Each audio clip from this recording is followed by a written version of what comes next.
You know how they say it's better to just hand over your wallet if you run into a mugger?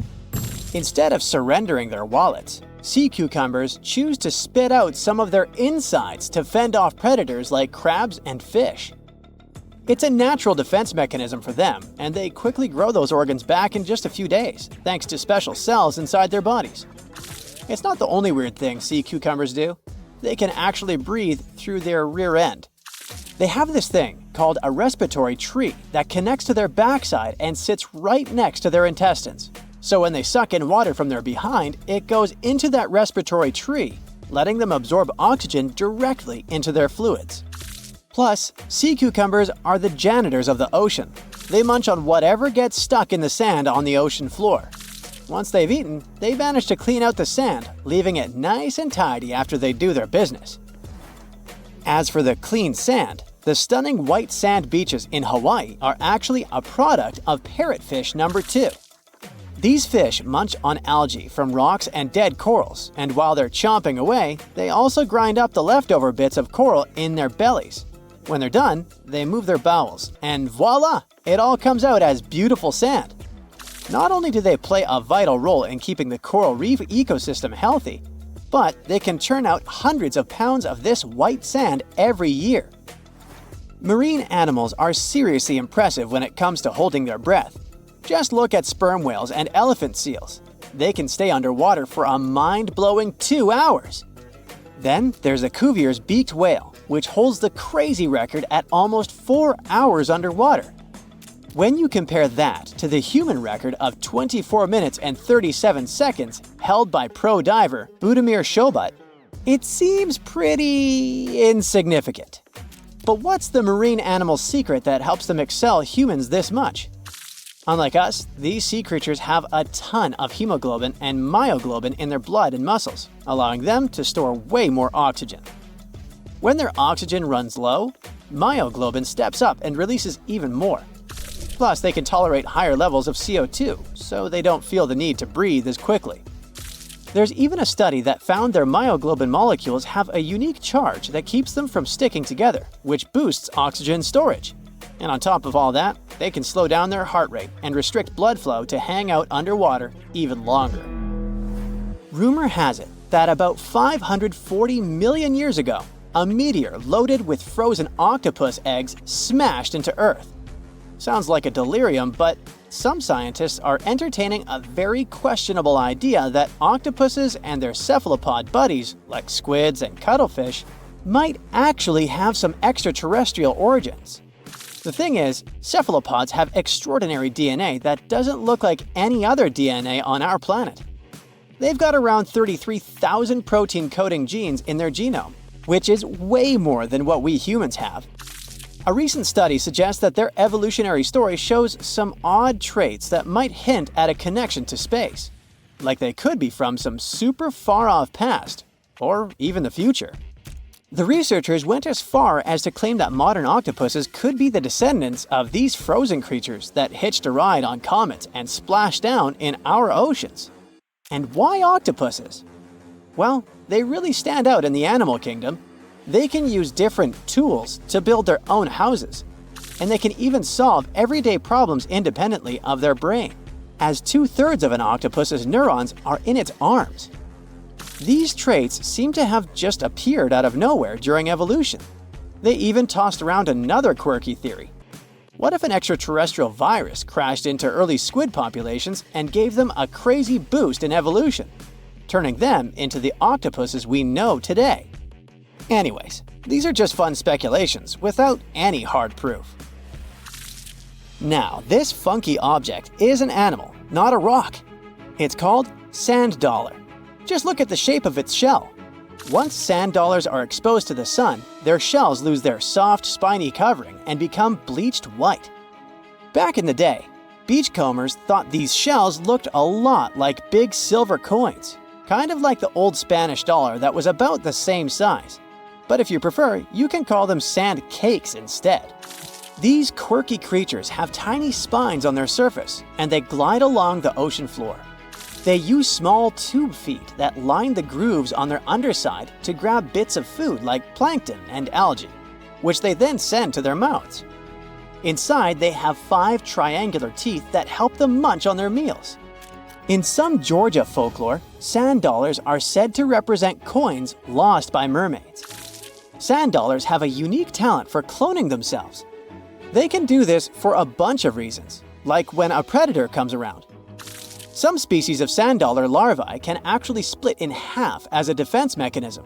It takes about 24 hours for them to clone themselves, and the new larvae end up being about 2/3 smaller than the original, which helps them hide from danger. Wait, is that a giant sea hot dog racing through the ocean? Sorta. Some scientists have joked that sperm whales seriously resemble enormous hot dogs. These massive creatures can take quick naps, standing up for about 10 to 15 minutes. They only sleep about 7% of the time, mostly between 6 p.m. and midnight. Sperm whales also have a cool ability to retract and extend their eyes, thanks to a thick retractor muscle around them, but they can't actually roll their eyes in their sockets. Plus, they have the most asymmetrical skull of any mammal out there. Oh, and let's not forget, they have the largest brain of any living creature, weighing in at over 9 pounds. Unlike us humans, if dolphins went into full-on snooze, they'd stop breathing and could drown. So they figured out a genius solution. They let only one side of their brain sleep at a time. This means one half stays awake to keep them breathing and watching out for any potential threats. When they snooze, they only close one eye. If their right brain is resting, their left eye is shut, and vice versa. This unique sleep style is called unihemispheric sleep, and it lets them recharge without ever fully losing awareness. On top of that, dolphins might be using corals and sponges like their own little pharmacies. Scientists have seen them rubbing their bodies against specific types of coral and sponges, suggesting they might be treating skin issues. They've even spotted dolphins lining up to take turns at these spots, using corals like Gorgonian coral Rumphella aggregata, leather coral, and some sponges. What's really fascinating is that researchers have analyzed these corals and found they contain compounds that could help with dolphin skin conditions, which can sometimes lead to infections and lesions. Now, the big question is figuring out exactly how each type of coral helps dolphins, and if it really boosts their health overall. Sea urchins aren't exactly the Usain Bolts of the ocean. They move slowly by crawling with their tube feet and occasionally give themselves a little push with their spines. These little guys have just 5 teeth, which they use like a beak to scrape algae off rocks, which I'm pretty sure is the ocean's version of an all-you-can-eat buffet. But since all that scraping wears their teeth down, they're in a never-ending dental replacement program. Scallops are the underwater equivalent of the world's most confused security cameras, sporting up to 200 tiny eyes on their shells. These eyes are high-tech. They can even adjust their pupils to light. Instead of working like ours, scallop eyes have a unique setup. Light goes through a pupil, lens, 2 retinas, and then hits a mirror made of guanine crystals that reflects it back. Scientists were puzzled about how they see since their main retina often gets blurry light. But it turns out, scallops can change their pupil size by about 50%. Just don't expect them to do it in a hurry, as it takes a few minutes. Now here's something really neat about orcas. They're expert hunters, and they do it in groups called pods. A pod can consist of up to 40 orcas, forming a very effective hunting team. Interestingly, there are distinct types of pods: resident and transient. Resident pods are more into fish, while transient pods have a taste for marine mammals. But no matter what type of pod they belong to, all orcas have one thing in common: they are master collaborators. They work together using smart hunting techniques that are often compared to the teamwork of wolf packs. Almost 95% of jellyfish's body is made of water. For comparison, the human body is 60% water. It's probably not a surprise since jellyfish don't have a heart, blood, eyes, or brain. The other 5% of their body weight is proteins, muscles, and nerve cells. Jellyfish have been around for more than 500 million years. This makes them older than dinosaurs. These creatures haven't changed much, and today's jellyfish are pretty much like their ancestors. Electric eels have small eyes that are not so effective in environments with no light, so they mostly rely on their electric organs. Those consist of 6,000 cells. Eels use them to stow power, similar to batteries. These creatures use electricity like bats use their radars or dolphins their sonar. An eel can also produce enough electricity to power a panel of light bulbs. There's a small tropical archer fish that can learn to recognize human faces. This fish has an interesting ability to spit small jets of water from its mouth. Researchers showed the fish the image of two different faces placed side by side. One was unknown and the other was familiar. The fish was supposed to spit water at the familiar one. The creature took the right guess more than 80% of the time. There's such a thing as a sea unicorn. That's an animal called the narwhal. Its horn is actually a tooth that can grow up to 10 feet long. Manatees, also known as sea cows, are distant relatives of elephants. Their weight can go up to 1,000 pounds. These creatures are vegetarian and need to eat around 10% of their total weight on a daily basis. That's lots of sea salad. In some cases, manatees share space with alligators, but they get along pretty well. You can even find a photo from Florida where an alligator rides a manatee's back. Frogfish have special fins that help these creatures walk along the sand.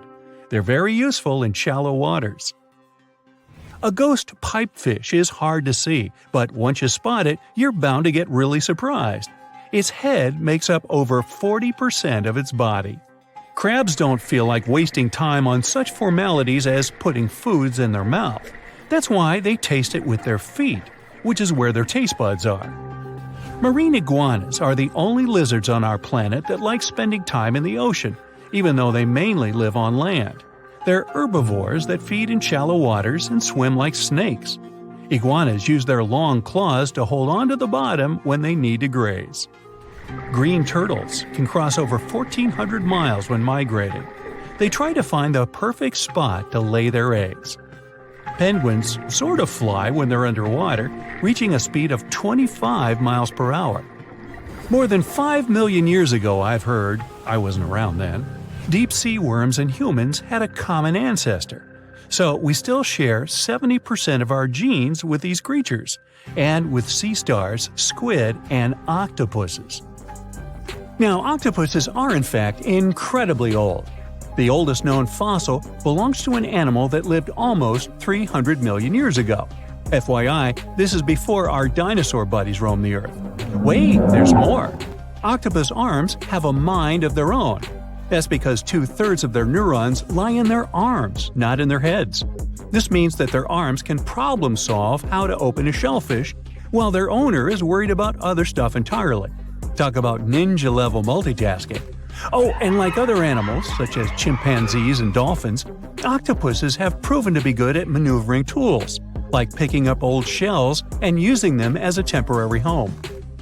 Now, of course, the most intelligent animals on our planet are humans, according to humans. But we don't seem to give pigs enough credit. Pigs are so smart they can play video games. No, not Minecraft. But in a recent academic study, scientists had 4 pigs play a joystick game. They had to manipulate the stick so that the moving ball would hit the wall and then they would get a treat. All 4 pigs did great in the test, which was surprising even to the scientists. Now, pigeons also aced an impressive test. They were trained to differentiate a Picasso painting from a Monet one, which they had no trouble learning. Then they were able to apply this knowledge, identifying works of art they had not previously seen, meaning they really understood the difference between each painter. Poor things are always seen as a nuisance. Now, if we placed kangaroos in an Animal's Most Amazing Ability contest, they'd win. It's mainly because they break the 4-legged rule. A special species of kangaroo, the red kangaroo, uses its tail to help propel it forward. Now, visually, it has 4 limbs, but in practice, it uses 5. They're biologically built to use their tail as a 5th limb, since it's packed with articulated vertebrae and thick muscles. Of course, it had to be an Australian animal. Deep within the Sahara Desert, you'll find a little creature known as the fennec fox. This huge-eared animal adapted perfectly to survive in its hostile environment. The huge ears help them to dissipate the unbearable heat of the desert, as well as help them to hunt for underground prey. Now meet this guy. Unlike what its name might suggest, the red panda is closer to a raccoon than it is to a giant panda. You'll find a lot of these cat-sized creatures in the Himalayan region, hopping from tree to tree and bundled together trying to keep warm in the harsh weather. They're gentle and friendly like their big panda cousins, and occasionally enjoy eating some bamboo sticks. And then there are bees. Compared to humans, bees' brains are the size of pinheads, yet they are capable of astounding things. Let's say a bee is running low on energy after a long search flight. This bee desperately needs a drop of honey in order to continue flying, but smartly enough, she doesn't need to go back to the hive to recharge. She can ask a fellow beehive mate for a drop of honey directly from this other bee's stomach and continue flying. This type of decentralized system allows them to build highly effective societies, one that bees don't need to push the queues in front of the honey cells, for example. Every year in the winter, great white sharks that live along the California coastline disappear. It feels as if they take a vacation for 30 to 40 days. The animals go to a point halfway between Hawaii and Mexico. They might do it to get some food, relax, or hang out with their buddies from other areas. The spot is now called the Whale Shark Cafe. Some types of sharks, like makos, whale sharks, or white sharks, breathe in a very specific way. It requires them to swim all the time. They also need to move quickly and with their mouth open. This way, the oxygen can enter and reach their gills. Sea sponges are some of the most primitive animals. They're immobile, don't have a mouth, eyes, bones, brain, heart, lungs, or any other organ whatsoever. And still, they're alive. There's such a thing as a sea unicorn. That's an animal called the narwhal. Its horn is actually a tooth that can grow up to 10 feet long. Manatees, also known as sea cows, are distant relatives of elephants. Their weight can go up to 1,000 pounds. These creatures are vegetarian and need to eat around 10% of their total weight on a daily basis. That's lots of sea salad. In some cases, manatees share space with alligators, but they get along pretty well. You can even find a photo from Florida where an alligator rides a manatee's back. Frogfish have special fins that help these creatures walk along the sand. They're very useful in shallow waters. A ghost pipefish is hard to see, but once you spot it, you're bound to get really surprised. Its head makes up over 40% of its body. Crabs don't feel like wasting time on such formalities as putting foods in their mouth. That's why they taste it with their feet, which is where their taste buds are. Marine iguanas are the only lizards on our planet that like spending time in the ocean, even though they mainly live on land. They're herbivores that feed in shallow waters and swim like snakes. There's something known as the orange cat behavior, and apparently it's not just a meme. So far, scientists have been able to understand that coat color is connected to a feline's gender. And since orange is an X chromosome, orange cats are usually males, like Garfield. The so-called orange cat behavior describes ginger cats as agents of chaos. Again, pretty much like Garfield. However, there haven't been any conclusive studies on whether coat color and cat behavior are truly linked. In terms of vision, mantis shrimps probably have the most psychedelic vision out of all animals. These funny-looking creatures have a whopping 16 varieties of photoreceptors, with 5 of them reserved for the ultraviolet or UV spectrum. Ultraviolet rays are really short wavelengths, which are invisible to humans. The thing science still doesn't understand is how exactly these mantis shrimp view the world around them. Sure, they can perceive a bunch of colors, but they can't necessarily distinguish all of these colors among themselves. It can be that they just see a lot of really vivid, really blurry colors, but we haven't figured out a way to check that out. Now, to say sloths are cute is an understatement. They may be one of the friendliest animals in the jungle, but there's more. If you look closely at their fur coat, you'll notice hints of green. These greeneries are actually tiny little algae that grow alongside sloths. They help sloths to camouflage better in the jungle, but they also nurture them. The little cracks inside a sloth's fur create the perfect environment for algae reproduction, and scientists have found species of algae that don't exist anywhere else in the world. They do get by with a little help from their friends. Deep within the Sahara Desert, you'll find a little creature known as the fennec fox. This huge-eared animal adapted perfectly to survive in its hostile environment. The huge ears help them to dissipate the unbearable heat of the desert, as well as help them to hunt for underground prey. Many terrifying animals live deep beyond the waves, like this vampire squid living 3,000 feet below the surface in almost complete darkness. This animal has a cloak, like a vampire's. That's why it's called the vampire squid. Deep down at the bottom, it can't use ink to defend itself.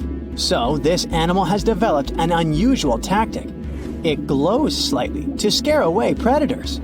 If this tactic fails, the vampire squid can turn its body inside out, revealing tiny spikes.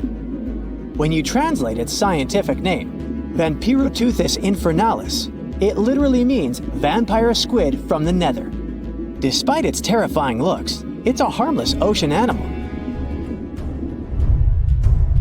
This previous creature was not from space, but this object definitely is. Before Elon Musk found a way to reuse rockets, NASA would simply drop old ones after launching astronauts into space, most of the time in the ocean or deserts. In 2012, Jeff Bezos launched a mission to find the Apollo 11 rocket. They found it by using sonar, but it was in terrible condition. It was sitting on the bottom of the ocean, not far from the predicted site. They were able to rescue the engine and reconstruct 2 of them. The most famous lost city is Atlantis, but sadly, we still haven't discovered it. However, Heraklion was also just a myth until one British pilot saw something that looked like a city while flying over the Mediterranean Sea. He reported it, and 60 years later, a group of divers went there. They were shocked when they found an entire city underwater. It was loaded with artifacts that could tell us a lot about the history of the place. Now it's one of the best underwater archaeological sites in the world. It's believed that the rising sea caused the whole city to go underwater. The Titanic sank in 1912. The wreck was claimed to be officially discovered 74 years later. In reality, though, a fisherman found the Titanic 8 years earlier while fishing in the Atlantic Ocean. He was pulling out his net when he spotted a head stuck in it. Luckily, it was just a doll's head. Years later, after the fisher had passed away, his son sold the doll to a doll collector. She did a lot of digging and research on every person who had a porcelain toy on the Titanic. She found the owner of the doll. Ava Hart was on the Titanic and had a doll with her. Ava survived the catastrophe by a miracle, but her toy didn't. Hart even wrote about the doll in her journal, and every detail matched the toy found by the fisherman. The tripod fish lives deep in the abyssal zone, around 20,000 feet below the surface. It's adapted to such immense depths and uses its tripod fins to stay still on the bottom. This creature doesn't have big eyes, but even if it did, these eyes would be useless in the darkness. Instead, the tripod fish uses its fins like antennas to detect any movement in the water. This creature doesn't have much luck when it comes to its love life, so it had to develop unique tactics to reproduce. One fish can be both male and female. The next bizarre creature is the lizardfish. It has tons of razor-sharp teeth, a huge mouth, and really big eyes, which it uses for hunting. All this makes the animal look freaky. The lizardfish lives at depths of around 11,000 feet in the midnight zone, where there is zero light. This freak of nature basically eats everything it can fit inside its mouth, from small fish to other lizardfish. On the other hand, when they see other reptile fish, they probably fall in love instead, because finding mates at those depths is not an easy task. Like the tripod fish, the lizardfish can be both male and female at the same time. When you think of a river, you usually picture it on land. Still, nature is quite unpredictable, and it created a river flowing under the ocean in California. It's running at a depth of around 2 miles. This river has everything that an ordinary river has: sunken logs, trees, and rocks. And despite its uniqueness, it's not the only one in the world. There are also others in the Amazon and Greenland. A terrifying creature was discovered near Angola's coast by a remote operating vehicle. It looks like it doesn't have a head or a body. It was sitting at a depth of around 4,350 feet below the surface. After doing research, scientists concluded it wasn't anything from a sci-fi movie. It was just a cluster of siphonophores stuck together. In 2015, some random guy was diving in Caesarea, and something shiny caught his eye. He reached out, grabbed it, and realized it was a gold coin. After that, he examined the bottom and found out that there were many more. He reported the incident to the local authorities, and they concluded that he had found Arabic treasure. The coins were made of solid 24-karat gold and were a few thousand years old, but due to the perfect salinity and temperature, they looked brand new. The coins belonged to a ship carrying cargo. It was caught up in a storm and unfortunately sank. One of the weirdest things ever discovered was found in the Baltic Sea. It's an anomaly that looks as if it was created by a different civilization. It was discovered by Swedish researchers, and they basically had no idea what it was. They had to ask tons of other scientists for their opinions. When you look at this formation from above, it's 200 feet long and looks exactly like a fallen spaceship. It's hard to believe that it's a natural formation, but spoiler alert, it's totally made by nature because the Baltic Sea has gone through many erosions throughout history. Most likely, the bizarre formation is the result of these processes. A group of divers in Madagascar were shocked when they found this 7-foot monstrosity of a knife on the seafloor. The speculation started immediately, and many said that the knife was from some giants that had fought megalodons and lived on Earth thousands and thousands of years ago. That could make a nice story, but the knife is most likely a movie prop that was lost at sea. One of the ocean's most bizarre animals is the frilled shark. It's believed that this fish is the reason for all those sea serpent stories that sea explorers of the past wrote about. These animals live pretty deep in the ocean, but sometimes they can be seen in shallow waters. It's super rare, but possible.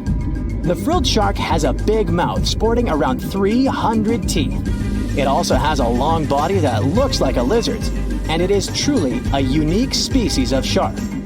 Its prey can be half of its size because this shark's stomach is like that of a snake, and it can swallow huge fish or crustaceans. Spotting a few worms in your garden is no big deal, but after seeing a 26-foot long one in the ocean, you will make your wetsuit a little wetter. This worm is super rare, and it's completely harmless to humans. It's actually not a giant worm. It's a cluster of zooids that are stuck together in a worm-shaped formation. They usually only eat plankton, bacteria, and other tiny things that can be found in the ocean. Probably the scariest thing in the ocean that is 100% real is the magna pinna, which can be found at crazy depths of 20,000 feet below the surface. This monster looks like an underwater Slender Man, but it's just a squid with really long tentacles that can reach a terrifying size of 8 feet. This guy has only been seen a few times, and basically, we don't know much about this creature so far. Sing with me. Under the sea, darling, it's better. On where it's drier, take it from me. Okay, I know these are not the correct lyrics to this famous Disney song, but hear me out. The deep sea is not all about singing mermaids and dancing crabs. It's actually filled with monster-like creatures that'll give you nightmares. So, if you're ready to meet them, grab your scuba gear and let's dive into the deep, mysterious waters to discover their fascinating and scary world. With its menacing appearance, one could call this fishy the vampire of the sea. Well, named for their disproportionately large, razor-sharp fangs protruding from their mouth, fangtooths are actually quite small and harmless to humans. These choppers are actually more for catching prey than causing trouble, so there's no need to panic if you see one. And you'll be even more relieved to know that it's kind of unlikely for you to come across a fangtooth, since they are among the deepest living fish. A regular day in the life of a fangtooth looks like this. By day, they prefer to remain in the gloomy depths. Me too, fishies, me too. It's only towards the evening that they migrate toward the surface to have a feast under starlight. Ah, how romantic. And by daybreak, they return to the deep. What a chill schedule, am I right? So, as you can tell from their daily routine, fangtooths are among the more active deep-sea fishes. And by that I mean they seek out their food rather than just sitting and waiting. And thanks to their oversized teeth and mouth, hey, I can relate, they're able to attack prey that are even larger than themselves, which is very important in the very large, food-poor deep sea. Fitting to their environment, common fangtooths are dark-colored, either solid brown or black. And unlike most deep-sea fishes, they do not have light-producing organs or cells to communicate with each other or to attract their prey. Instead, they rely heavily on their sense of smell, in addition to making use of even the slightest bit of sunlight that makes it down to the depths. This light doesn't help them to see in any way, but it may be enough for potential prey to cast a shadow as they pass overhead, which lets fangtooths know they're around. Now here's one hilarious fun fact before we move on to the next creature. Fangtooths can never close their mouths because of their huge mouths and long teeth. But you know what? I would bet maybe $500 that my orthodontist would claim he could fix that too. Our next horrific deep-sea animal is as real as a kraken can get. Giant squid, which actually did inspire the legends of the kraken, live up to their name. The largest one ever recorded by scientists was almost 59 feet long. It also probably weighed nearly a ton. You would think such a massive animal wouldn't be hard to miss, but since giant squid live deep underwater, they are difficult to come by. Giant squid, along with their cousin the colossal squid, yep, they are different, have the largest eyes in the animal kingdom. They're somewhere around 10 inches in diameter. In other words, they are around the size of dinner plates. Peekaboo! Having such large eyes allows them to detect objects in the lightless depths of the ocean, where most other animals would see nothing. Not a zippo. Giant squids have 8 arms and 2 long feeding tentacles that help them seize their prey. These tentacles are tipped with hundreds of powerful sharp teeth and are often double the length of their body. This helps them to snatch prey up to 33 feet away. Hey there, come a little closer. Most of what we know about giant squids come from those that floated to the surface and were found by fishermen. After years of research, it was only in 2012 that a group of scientists were able to successfully film a giant squid in its natural habitat for the first time. Yet again, the giant squid continues to remain largely a mystery due to their inhospitable deep-sea habitat. And maybe they're shy. Speaking of squids, this species is basically the space creature of the ocean. So, it's only been about 20 years since the big fin squid family was officially described by scientists, and there are still plenty of facts about them that are yet to be discovered. However, the big fin squid sightings as deep as 20,000 feet below the surface suggest that they can live deeper than any other known squid. You know what? Let's scratch the word space creature and call them the disco dancers of the deep sea to make things less scary. Because of their long, slender arms, adorned with extravagant rib-like fins, kind of make them look like they're ready to hit the dance floor. Anyway, these boogie arms and tentacles are estimated to max out at just under 30 feet. Aside from the estimations, though, the largest known big fin squid was actually 21 feet long, with 20 feet of that being its arms and tentacles. How exactly a big fin squid uses them is still unknown, but scientists think they like to use them to trap prey that bump into them as they hang down in the water below their body or drag along the seafloor. There are only around a dozen confirmed big fin squid sightings worldwide, so you can just relax. because the chances of you getting hugged by a big fin squid are close to impossible. But I can't guarantee anything regarding your nightmares. Now, these are not one of your regular Jaws sharks. Let's start with the most strange fact about a frilled shark. It's considered a living fossil because of its primitive anatomic traits. That actually makes more sense once you learn that this species has been around for 80-some million years. So I have both good news and bad news. Frilled sharks live in the open ocean and spend much of their time in deep, dark waters far below the surface. However, they do feed at the surface of the ocean at night. When hunting food, they move like an eel, bending and lunging to capture their prey. And they can actually swallow it as whole, even if it is larger than their own size. This is all thanks to their long and flexible jaws, which are equipped with 300 recurved needle-like teeth. Okay, I am somewhat freaked out now. Unlike the rest of the deep-sea creatures I've talked about, frilled sharks might sometimes accidentally get caught in nets. So if fishing is your thing, beware. This telescope won't help you see the stars and the planets. With its protruding eyes and elongated body, this little swimmer looks like it's wearing a pair of underwater binoculars, hence the name the telescope fish. Found in cold, deep tropical to subtropical waters worldwide, they're known to be the species that undergoes one of the most drastic transformations in fishes. When the first larva was described in 1954, it was believed to be a new species rather than the larva of a telescope fish that were known to science since 1901. Despite the fact that they are only around 6 to 8 inches long, they're able to latch onto snacks that are bigger than their own size. That is thanks to their massive and highly stretching jaws, making up most of the size of their head. These large prey are then folded in half to fit in their expandable stomach. In 1925, scientists found a 5.5-inch long fish inside the stomach of a 3-inch long telescope fish, which they described as neatly folded. Despite all this, their cylindrical tube-shaped eyes are still the most fascinating and bizarre features of telescope fishes. Their specific shape increases light collection to help them detect their prey's weak bioluminescence even from a distance. But although their eyes are good for seeing things in the twilight, they're especially great at seeing silhouettes from below.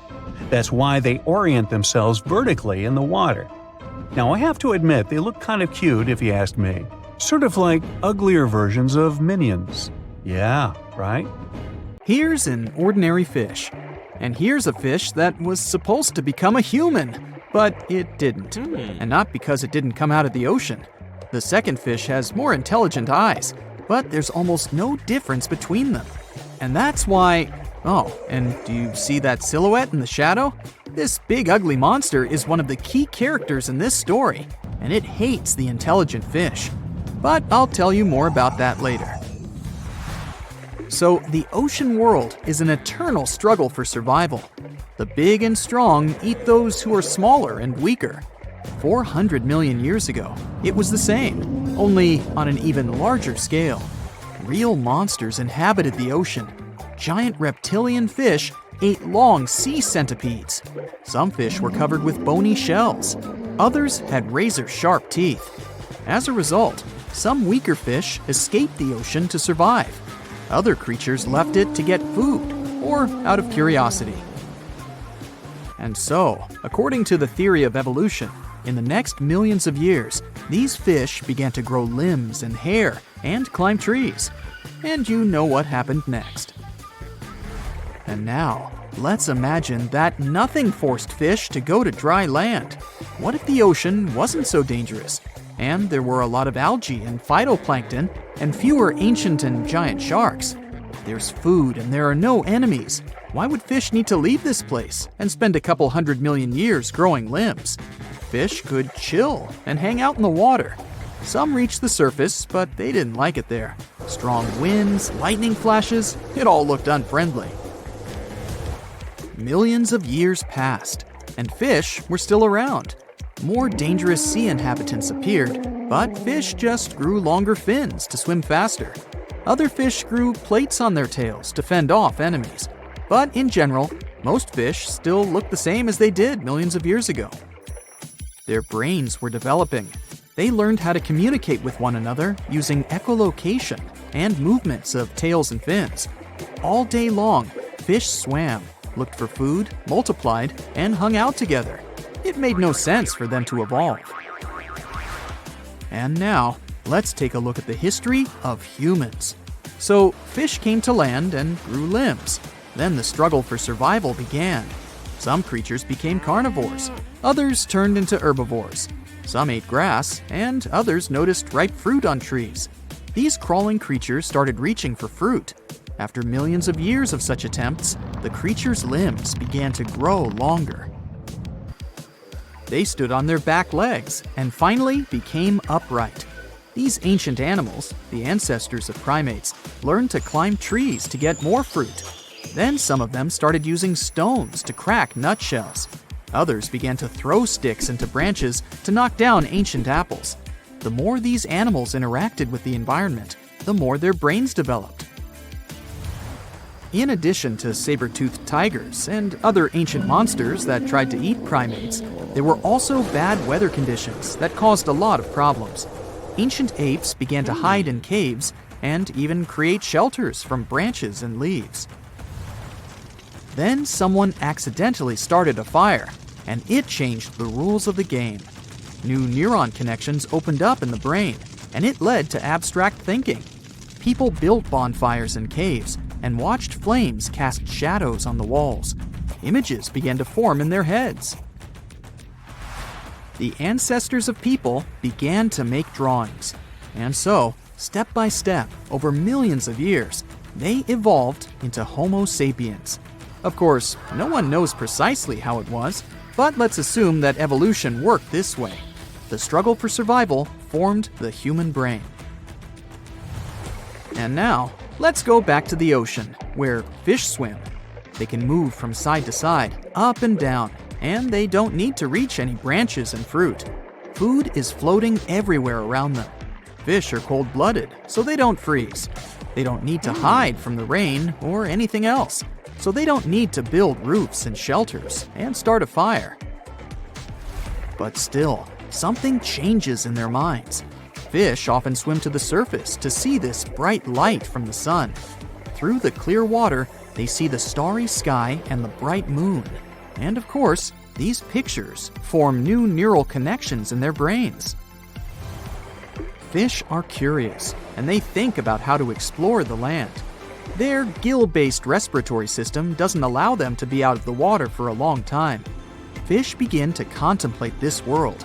Over hundreds of thousands of years of evolution, they learn to communicate with one another and begin to understand how the cycle of life in the ocean works. Some fish form large colonies and build houses inside coral reefs. But these houses look like big anthills, not like buildings. Fish stay there to hide from enemies and to have rest. Also, fish meet other enemies, birds. Gulls and pelicans catch lunch when fish rise close to the surface. Small fish decide never to swim there and create a law forbidding them from approaching the surface. The appearance of this unspoken statute forms society. Some fish train to fend off seagulls. Fish hold sharp stones, pieces of coral, or shells in their teeth. And when gulls catch them, these fish hit the bird's feet with corals. Also, fish manage to catch their winged enemies. When some seagull dives under the water, fish attack it from all sides. They do this to study the seagull's body and understand how it can fly and breathe on the surface. Fish become wise creatures, like highly developed dolphins. They understand more and more about the planet, but don't strive to get out of the water because there's no need for it. But then, they discover something creepy. Fish swim toward the shore and see how big bald creatures without scales, with smooth skin, arms, and legs, dive into the water. Fish swim closer to get to know them, but these creatures catch them with their webbed hands. Now fish have another, more dangerous enemy, the sea people. They are intelligent, cruel, and strong. To understand these creatures, let's go back to the real world and look at seals, dolphins, whales, and walruses. All these animals are mammals, which means warm blood flows in them. But why are they so different from fish? Seals and sea lions have the same ancestor as dogs. Manatees and elephants have common origins. Whales and dolphins are marine versions of hippos and hoofed animals. Hundreds of millions of years ago, the ancestors of all these mammals were cold-blooded fish. They got out of the ocean and began to explore the land. Their bodies started to change, and their blood temperature rose. But some of these animals decided not to go far from the water. Those that left the ocean became dogs, bears, and elephants. And those who stayed close to the oceans and seas became mammals adapted to the water. They didn't explore the land for various reasons. Some animals hid in the water from land enemies. Perhaps some couldn't spend a long time under the scorching sun. They transformed into animals with fins. They don't have gills, but can hold their breath underwater for a few minutes. And now, imagine if primates living in trees moved to the shore. Their skin would lose its fur, webbing would grow on their fingers, and their whole body would get covered with a thick layer of fat. They would develop intelligence and become sea people. Each of them would weigh as much as a polar bear because of subcutaneous fat. The fact is that all marine mammals need a lot of fat to protect their body from the cold. A large amount of fat makes them mobile and fast in the water. Now, intelligent, peaceful fish have to fight with cruel sea people. But who will win in this conflict? I think we need another video to find out.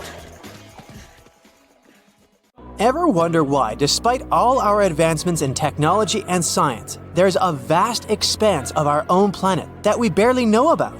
Believe it or not, over 80% of our oceans remain uncharted territory. It's as if we've got this massive aquatic playground in our backyard, and we've barely scratched the surface. Also, did you know that only about 7% of our oceans have a special tag called Marine Protected Areas, or MPAs? How come this colossal body of water that envelops most of our planet is also among the most vulnerable and misunderstood spaces in the universe? Pressure has a lot to do with it. Our deep ocean is a beast of a place with no visibility, freezing temperatures, and pressure that's so intense that in certain areas it would make you feel like you're having the weight of 50 jumbo jets on your body. No wonder we're having an easier time sending people into space than to the bottom of the ocean. The deeper you go into the waters, the more pressure piles up. But let's not forget we have tech on our side, right? Scientists now use these cool satellite technologies that track the color of the ocean to check how much phytoplankton is there, for example. Why is this important, you might ask? Because these little plant-like critters are actually pretty major players in our big blue oceans. In the grand scheme of things in the aquatic world, phytoplankton is like the bedrock of the ocean food chain. It gives life to almost everything, from the tiny zooplankton, which are animal-like microorganisms, to those colossal, magnificent whales. When these technologies first came around, satellites could get clear images of the ocean faster than a ship could take the same number of measurements in 10 years. But it's not all about looking at the ocean from space. Sometimes you gotta dive in there and see it for yourself. Thankfully, we've come a long way in ocean exploration tech, too. We've got things like floats and drifters that ride the ocean currents while collecting data, and a whole fleet of underwater vehicles, some of which are manned, some remote-controlled, and some even autonomous. Remember James Cameron, the guy who made the movie Titanic? He's super into exploring the ocean, and in 2012, he set a record by going down to the Mariana Trench in a vertical torpedo sub. He thinks there's nothing like being in the ocean and experiencing it firsthand. Other companies use a mix of technologies for their ocean explorations. It led them to discover amazing stuff like a deep-sea coral reef near Morocco, the only one still growing in the Mediterranean Sea.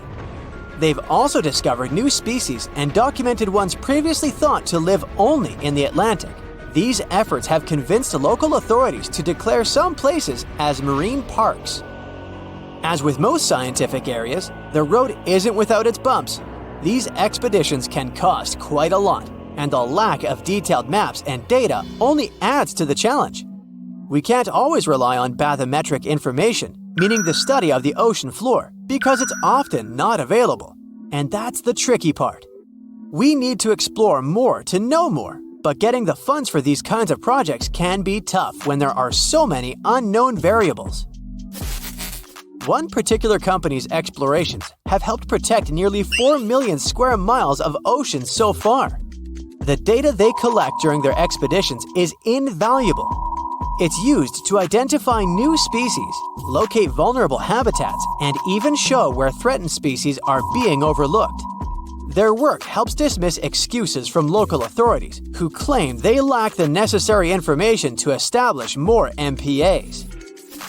The same company supports a goal known as 30 by 30, aiming to protect 30% of our oceans by 2030.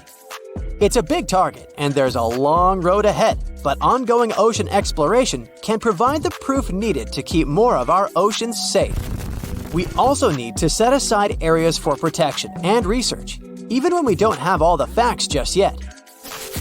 On that note, some cool scientists have recently stumbled upon a gigantic and mysterious world beneath the Pacific Northwest coast's ocean floor.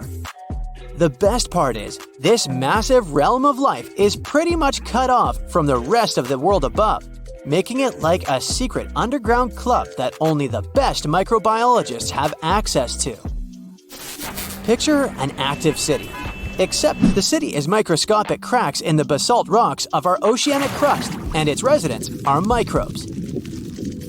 These tiny creatures aren't like you and me. They don't rely on sunlight or the organic products of land and water ecosystems for sustenance. Instead, they thrive on chemical reactions with rocks and seawater. Scientists call this type of life chemosynthetic, which sounds complicated, but it basically means life sustained by chemical reactions. While this sort of life has been found deep in mines and around seafloor hydrothermal vents, the scale at which these creatures are found under the oceanic crust is unprecedented. It might even be the most extensive ecosystem on Earth. A geomicrobiologist from Denmark was part of the team that made this discovery. He claimed that over 50% of our planet's surface is oceanic crust, which is an average of 4 miles thick. Imagine the size of this chemosynthetic party happening down there. This discovery didn't happen overnight. Since the 90s, scientists have found weird tiny holes in the basalt rocks that make up much of Earth's outer crust. They seem like they might have been made by bacteria, but hey, there was supposed to be no life there. I mean, imagine trying to survive in a place that's hot, deep, dark, dense, and mostly devoid of the organic compounds we need for life. Yet, here they are. In the following years, more pieces of the puzzle fell into place. Scientists found that the oceanic crusts had different conditions at the centers and edges. At the centers, rocks are jam-packed with energy-rich compounds that support these tiny life forms. But by the time they reach the edges, these chemicals are all gone. Fast forward to now, and it's time to put the puzzle together. A microbial ecologist from the University of North Carolina worked on this research and says we now have solid evidence of microbial life in the cracks and crevices of deep ocean basalt. The next question scientists asked was, how far does this life extend? Researchers collected samples of crust from a plate roughly 120 miles off of Washington's coast, drilling deep beneath the ocean's surface. What they found down there was remarkable. The life down there runs on a unique fuel, hydrogen. Yep, in the absence of sunlight, hydrogen provides the energy for all their biological processes. These microbes use hydrogen to transform carbon dioxide into organic matter. This matter and other byproducts, like methane, then fuel other organisms, creating a network of life. Of course, the life down there isn't as complex as the one we know up here. Scientists doubt there will be any multicellular life under the ocean because it's too hot and energy poor. But hey, who knows? This universe under our oceans still has a lot to reveal. This whole thing is significant for many reasons. First, it confirms that life can exist in places without oxygen, which changes our perspective on where we can find life. This makes us wonder if life could exist under similar conditions on other planets, where surface conditions might be too harsh. The implications on Earth are also profound. If a large portion of life exists in the oceanic crust, then our understanding of life on our own planet could be completely changed. This exciting discovery stretches our understanding of life and prompts us to keep exploring the mysterious depths of our oceans, pushing the limits of our understanding. NASA is also in on the whole deep sea exploration project. Why? Shouldn't they be preoccupied with outer space? Because they're hoping to find hints about what the oceans on other planets might look like. NASA specialists are really hopeful that by unearthing underwater secrets, we can solve some of the big questions about space. Plus, they're testing some nifty equipment for future journeys across our solar system. Well, here you are. You're getting into your submarine, feeling a bit anxious. You're going to descend hundreds of feet underwater to explore the ocean floor. So many things can go wrong. Technical issues, insane water pressure, dangerous marine monsters, mysterious eerie sounds. Wait, what? Eerie sounds so deep underwater? Yep, a strange humming noise is coming from the ocean depths. What makes it even creepier is that it only appears during dusk and dawn. This noise might act as a dinner bell, since it's likely to have a connection to massive groups of sea creatures moving up and down through the water to feed. But so far, it's just a theory. Using highly sensitive underwater microphones, researchers recorded a mysterious low-frequency hum at depths of 660 to 3,300 feet. The sound wasn't very loud, just 3 to 6 decibels above the usual ocean background noise. For comparison, when someone is whispering in a quiet library, the sound reaches 30 decibels. The underwater noise also had a puzzling or humming quality. The weirdest thing? Despite their efforts, the researchers couldn't pinpoint a single species responsible for the sound. The noise originates in a region known as the twilight zone of the ocean. This region is dark and doesn't have many nutrients, with no sunlight for photosynthesis. Life here relies on organic debris falling from above, such as deceased organisms or waste material. At the same time, while it may sound barren, the twilight zone is far from empty. A 2015 study estimated that up to 90% of the world's fish could live in this zone, including many undiscovered species. Now, back to the mysterious noise. The researchers believe the sound may be linked to the vertical migration of small marine creatures like fish, shrimp, and squid. These animals move upward toward the surface at sunset to feed on plankton and nutrients, using darkness to avoid predators. At sunrise, they return to the depths to hide. This migration, which is one of the largest animal movements on Earth, involves billions of organisms and occurs daily. Scientists suspect that the strange hum might occur during this migration, as a way for the creatures to communicate or coordinate their movements. It might also serve as a signal to indicate when it's safe for a group to go to the surface and feed. If some animals indeed use the hum to communicate, it could help us understand deep-sea life better. The Twilight Zone has always been considered a quiet environment, but such a discovery hints at complex social behaviors and interactions among its inhabitants. But it's not only the ocean that produces bizarre sounds. Earth is humming non-stop too. Unfortunately, you can't hear this soundtrack. This hum isn't from earthquakes. It's produced by subtle ongoing vibrations in the planet's crust.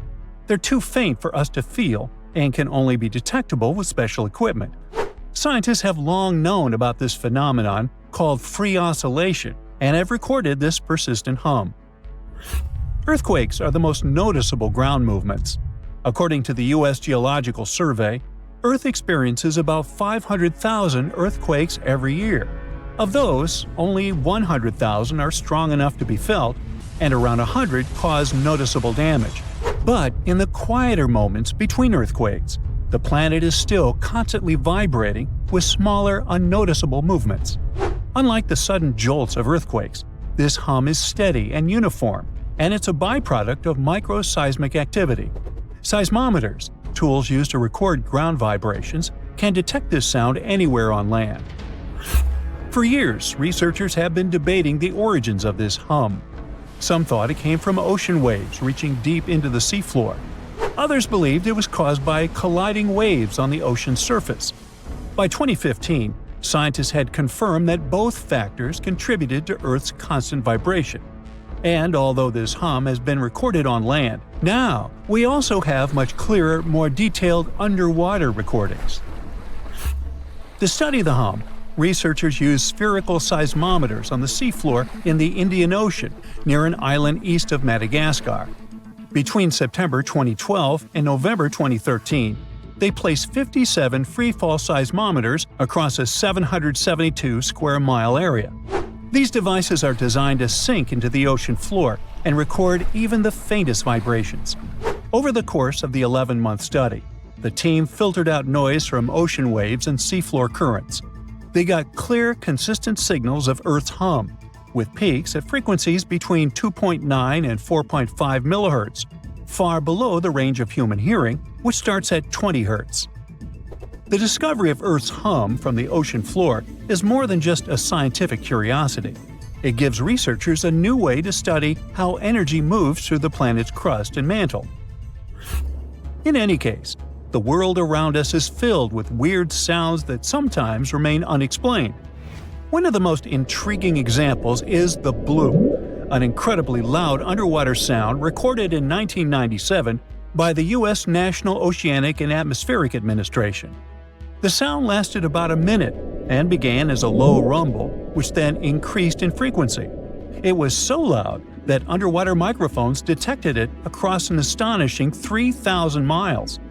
Initially, some experts thought it was the call of a massive unknown sea creature. However, NOAA later determined that the source likely had been the calving of icebergs, when giant pieces of Antarctic glaciers had been breaking off and crashing into the sea. The sound, known as Julia, a strange cooing noise, could have been produced by an iceberg scraping along the ocean floor. Another sound, dubbed train, due to its resemblance to the sound of train wheels on a track, likely originated in Antarctica's Ross Sea. Then there is upsweep, a recurring seasonal scratchy noise detected in the Pacific Ocean since 1991. Despite years of research, its exact cause remains unclear. The underwater world also has bizarre sounds that can be described as choirs of fish. Scientists studying marine life off the coast of Port Hedland in Western Australia discovered that many fish species sing in synchronized choruses at dawn and dusk, much like birds.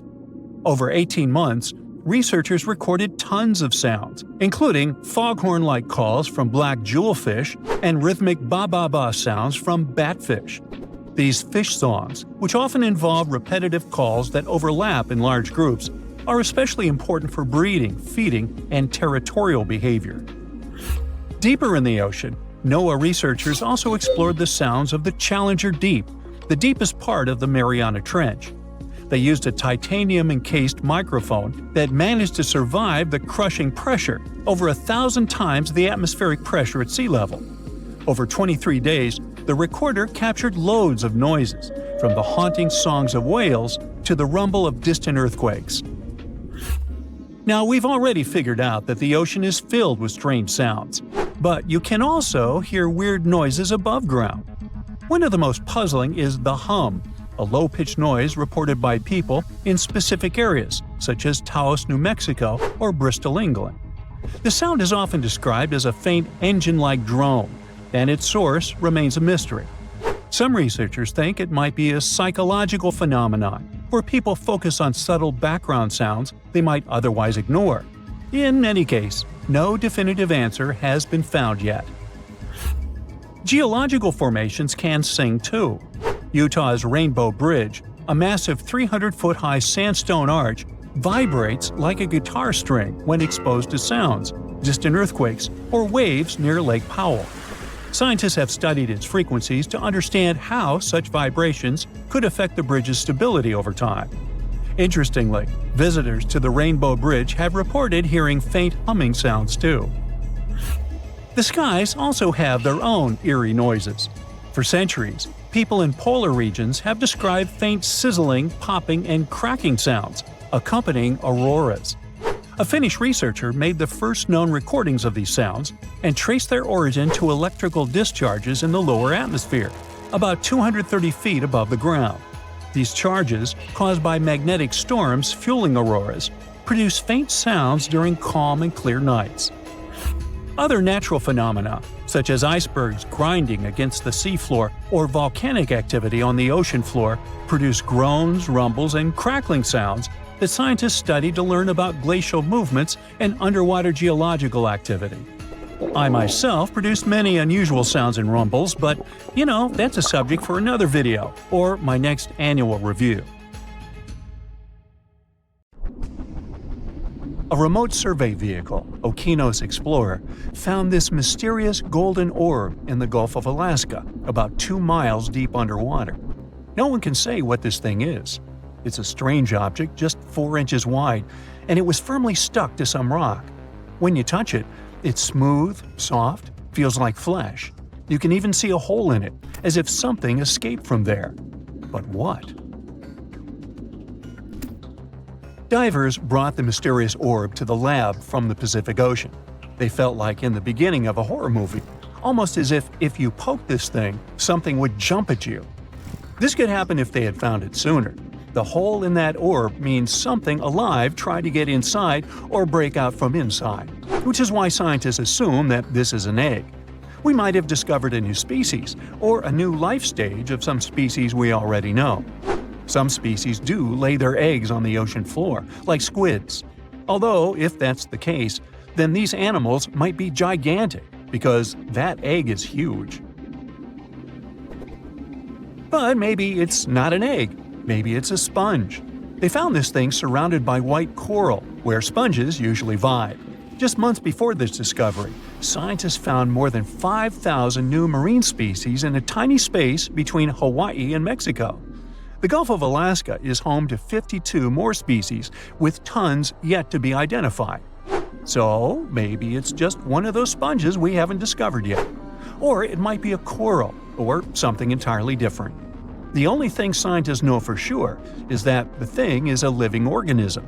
They're planning to move the orb to a more advanced lab to conduct DNA testing and reveal more about it.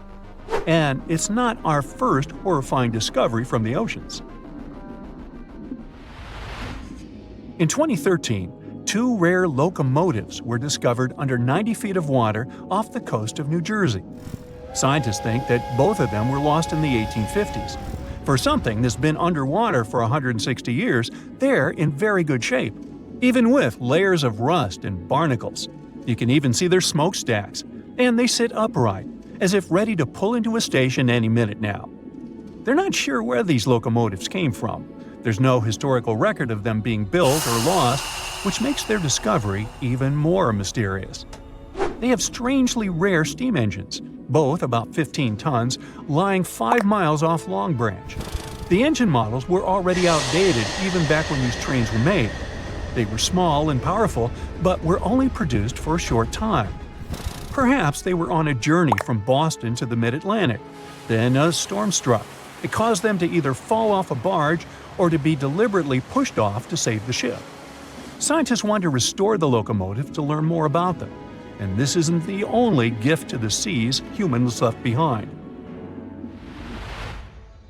Jeff Bezos, founder of Amazon, has found the Apollo 11 F-1 rocket engines in the ocean. During the 1969 Apollo 11 mission, the Saturn V rocket used 5 powerful F-1 engines in its first stage. Each of them produced 1.5 million pounds of thrust. They burned 6,000 pounds of fuel per second, 1.5 million times that of a regular car. These engines burned for a few minutes before falling back into the Atlantic Ocean. Jeff Bezos got inspired by this story and began the search for those engines about a year ago. The team used an advanced deep-sea sonar. They finally found the engines 14,000 feet below the ocean surface. Scientists aren't sure what the conditions of the engines will be.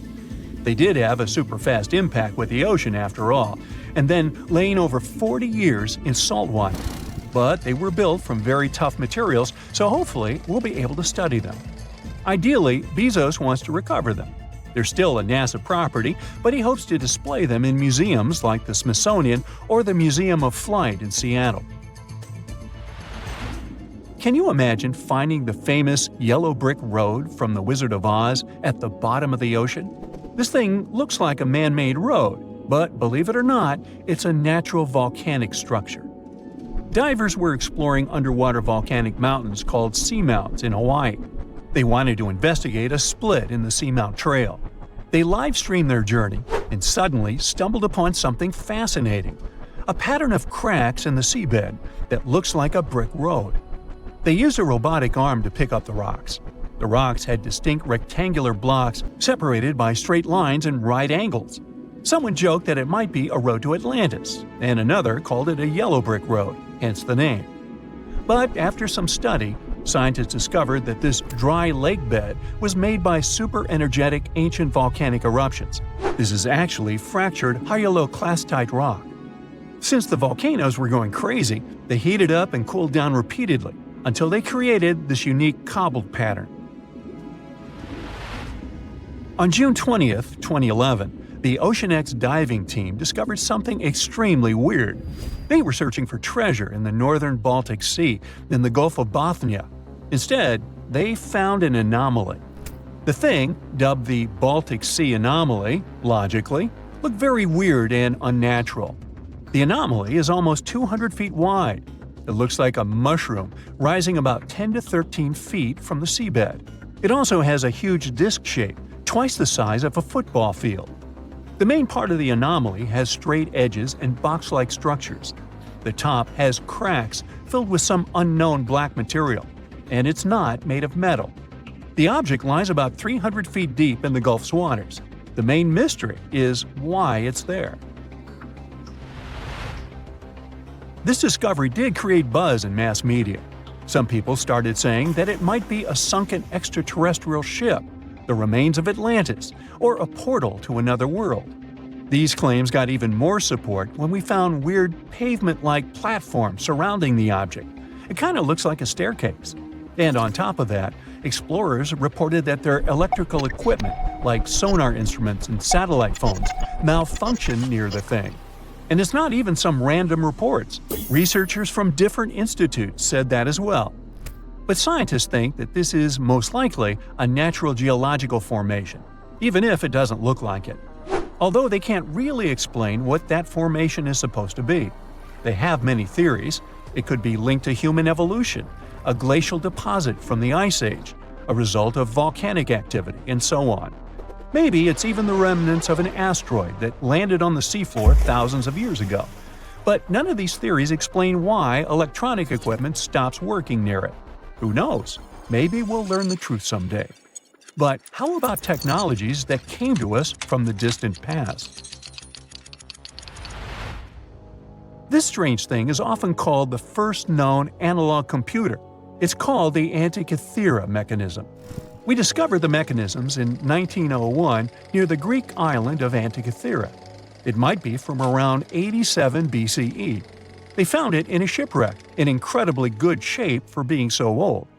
The thing was super complex. Machines of similar complexity didn't appear anywhere in the world until the 14th century. There was also a mysterious lump. When they separated into multiple fragments, they found inscriptions inside. They were hard to read because of all the corrosion, but when they deciphered it with X-ray, they discovered that these were the instructions, telling how exactly to use it. Wow, what a gift to archaeologists! So, it turns out the mechanism was made to predict astronomical positions and eclipses decades ahead. Ancient scientists used this computer to track the 4-year cycle of athletic games, similar to the ancient Olympics. The mechanism had a very intricate structure of 37 bronze gears that tracked the movements of celestial objects. But at least here, we know that these things were made by humans, right? On a sunny day, a man was diving in shallow waters near South Africa. At one point, he saw something that didn't catch his eye at first. a pile of shells that looked as if it had been put together. Maybe by some other diver, he must have told himself. But out of all these shells came the most unusual of creatures, an octopus. The gorgeous underwater animal looked straight at the man before swimming away. Impressed by his new acquaintance, the diver started visiting the octopus every day. He watched it use shells and seaweed to protect itself and learned how it hunted and cared for its eggs. All these encounters became the basis for a now famous documentary. In the movie, the diver wanted to study the relationship between a wild octopus and its observer. Initially, the octopus was a bit too shy to let the man get close. But over time, it began to trust him and even explored his body. At one point, the octopus even rested on the diver's chest. The man soon began to look at the underwater creature as his octopus friend. Sure, the documentary did make it look like a true friendship, but that was most likely because of all the close-ups and eerie music. But you can't really know what the octopus is thinking. Maybe what looks like tenderness is just curiosity or confusion. Maybe an apparent hug is really just a defense mechanism. Some people may love octopuses, but can they really be friends with a human? Until they learn to talk, I guess we'll never know. That doesn't make an octopus less of an interesting creature, though. Apart from those quirky sets of tentacles, obviously, octopuses have another characteristic that sets them apart from other sea creatures. A recent study that involved studying the footage of octopuses living underwater shows that they sometimes develop this unusual behavior. They seem to throw things at each other on purpose. It can be anything from dirt from the bottom of the sea to shells or rocks. Octopuses are known to be solitary creatures, so when something or someone, like an underwater camera person, gets too close to them, they might lash out. Just as we have yet to discover the limits of our galaxies and constellations, we know very little about the bottom of the sea. It's one of the reasons why we find it so hard to explain the behavior of some underwater creatures. The truth is, we don't have good enough technology able to deal with harsh conditions and a limited amount of light underwater. You might have asked yourself at one point, what's the deepest part of the ocean? It's called the Mariana Trench. We don't really know exactly how deep this giant hole is, since it's too difficult to measure, but it's somewhere around 6.8 miles deep and 5 times longer than the Grand Canyon. This massive underwater trench was first studied back in 1875 with the help of a weighted rope. Back in 2012, a Canadian film director reached the bottom of the trench in a submersible vessel called the Deep Sea Challenger. Some of the most bizarre creatures on the planet were discovered here, including the Dumbo octopus, the sea cucumber, and the goblin shark. The Mariana Trench got its name from the nearby Mariana Islands, which were named Las Marianas in honor of Spanish Queen Mariana of Austria. The Mariana Trench might be the deepest part of the ocean that we know of. But one other mysterious phenomenon that's interesting for researchers is called phantom bottoms. In the late 1940s, when the sonar became standard equipment, ships and submarines noticed unexpected signals coming from the ocean. Those signals came from areas where no seafloor was supposed to exist. What's even more mysterious is that this fake seafloor appeared to move. One researcher at Scripps University found out that these phantom bottoms showing on maps were indeed alive. They were made out of a layer of jellyfish, shrimps, and other deep-sea creatures. The reason why they move is that they rise to the surface at night to feed. To top it all off, even the way these creatures move is kinda calculated. They don't just move randomly, but seem to gather together by species. We used to believe underwater animals behave this way only to avoid being caught by predators. It's a mystery to scientists why they group in the same way to form a fake seabed. Our curiosity about the deep waters doesn't stop at the seafloor. If you went on a vacation to the beach when you were young, you probably remember the fun of digging in the sand. As the hole got deeper, you may have asked yourself, could I dig all the way to the other side of the Earth? None of us have ever found out. Our parents took us home when it got dark and chilly. Scientists are more reasonable when it comes to this subject. For starters, they know the best place to start digging would be underwater, since those regions are already deeper than what we can find on land. They also do not have the ambition to drill a tunnel through Earth. It's not even possible. That's mostly because of the extreme heat and pressure inside our planet. Even if we could technically dig a tunnel, it would not be safe to travel through it. However, reaching the mantle and retrieving a sample would be a huge scientific achievement, similar to landing on the moon. What we live on is called Earth's crust. Underneath it, there are other layers called the mantle, outer core, and inner core. Researchers have been trying to drill into Earth's mantle since the 1960s, but they haven't succeeded. Some failed due to technical issues, and others were unlucky and chose the wrong places to drill. Our planet's mantle is made of molten rock.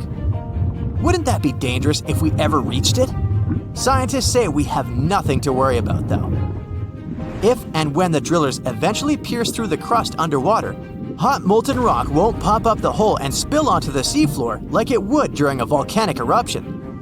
Mantle rocks aren't solid, sure, but they move slowly, at the same speed as your fingernails grow. Another of those famous deep-sea mysteries is that of the 1997 bloop. You heard that right. I'm talking about a weird sound that seemed to come from deep under the waves.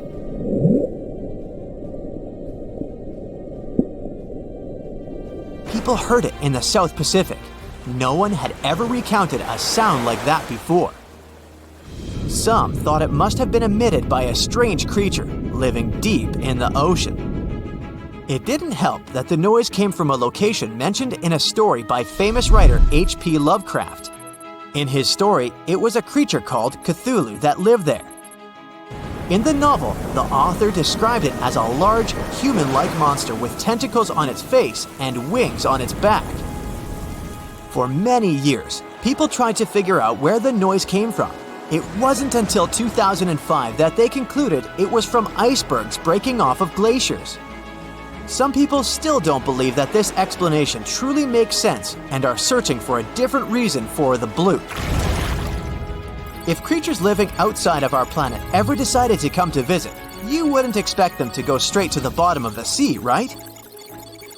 Well, some people claim there's a sort of spaceship on the ocean floor, discovered in 2011. It's basically an oval-shaped object located on the bottom of the Baltic Sea. In 2012, a team of divers explored the anomaly and found what appeared to be a staircase and other structures on its surface. This only added to the belief that the large object had been made by someone and wasn't just a natural phenomenon. Even more bizarre, close to the unidentified anomaly, the explorers' electrical equipment, like sonar instruments and satellite phones, started to malfunction. Some scientists believe it just to be a glacial deposit or some other natural formation, but they still don't know for sure what it is. Wow, look at this cute little cookie cutter. At first glance, it looks like an oversized anchovy, but in reality, it's an undersized shark. This shark never grows bigger than 18 to 20 inches, but it doesn't make it less dangerous than its peers. They got their sweet cookie name because they have a unique feeding strategy. They bite off small chunks from much larger animals and get away with it. These little guys live deep down in the water column, making them quite mysterious and hard to study. We don't know exactly where they hang out, but they've been spotted all over the world, especially in tropical and temperate areas. The cookie cutter shark is a total parasite. It feeds off larger animals while keeping them alive. It uses its sharp upper teeth to latch onto the skin of bigger sharks, fish, or even marine mammals. Then, with its strong lower teeth, it scoops out a mouth-sized chunk of flesh or blubber. Ow! So watch out, because even big predators like bluefin tuna, great white sharks, and spinner dolphins can end up with scars from these little sharks. Now, there's one crazy story about a cookie cutter shark biting a person. Picture this. a long-distance athlete swimming between islands in Hawaii at night, surrounded by boats with bright lights attracting prey. Yep, that swimmer got a nasty bite on the calf, leaving a gnarly scar, but luckily no permanent damage. Lesson learned: don't mess with cookie-cutter sharks during their feeding frenzy. To hunt like this, they have a well-equipped mouth. The mouth itself is like a short line that goes across, surrounded by these big fleshy lips that can suck stuff up. It's got a bunch of tooth rows in its jaws, like 30 to 37 in the top and 25 to 31 in the bottom, and they increase as it gets bigger. The upper teeth are small and narrow, standing up straight with a single smooth, pointy bit. The lower teeth, on the other hand, are way bigger and wider, almost like knives, and they interlock to make a saw-like cutting edge. Just like any other shark, cookie cutters lose their teeth throughout their lives. But here's where they're different: they swallow their lost teeth. Some scientists think they do this because they live in nutrient-poor deep waters and want to recycle important tooth-building materials, like calcium. That's a brand new approach to diet supplements, huh? Since they feed closer to the surface at night and deeper during the day, they're almost always in the dark. So, this sneaky little shark has these special light-producing organs called photophores that are strategically placed on its belly. These photophores help it blend in with the light coming from above, kind of like camouflage. It's a classic move in the bioluminescent world.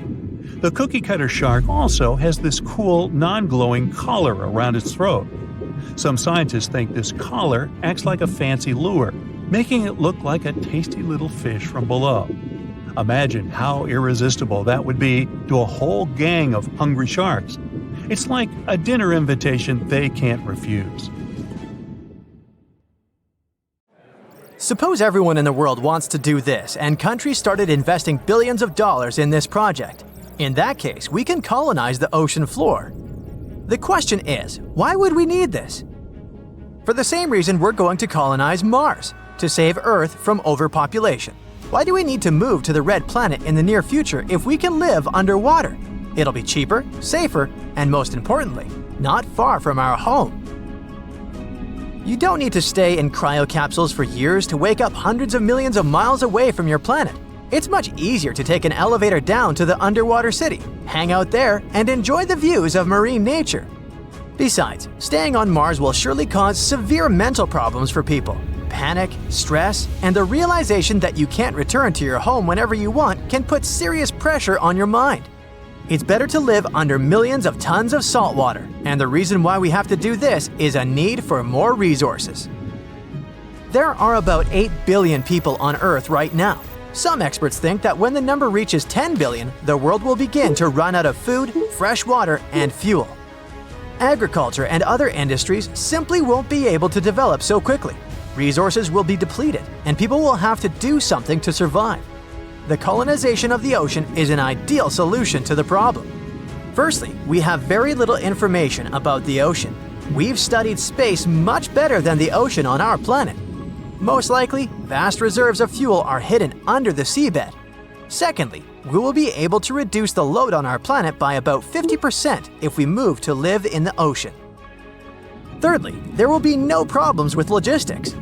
Delivering food, necessary equipment, and construction materials will take hours, and if something breaks along the way, you can return to the surface and try to deliver it again. Sending things to Mars would be much more complex and expensive. Imagine that halfway there, millions of miles away from Earth, something breaks down on the spaceship with provisions. Then you'll have to wait for many years for the next delivery.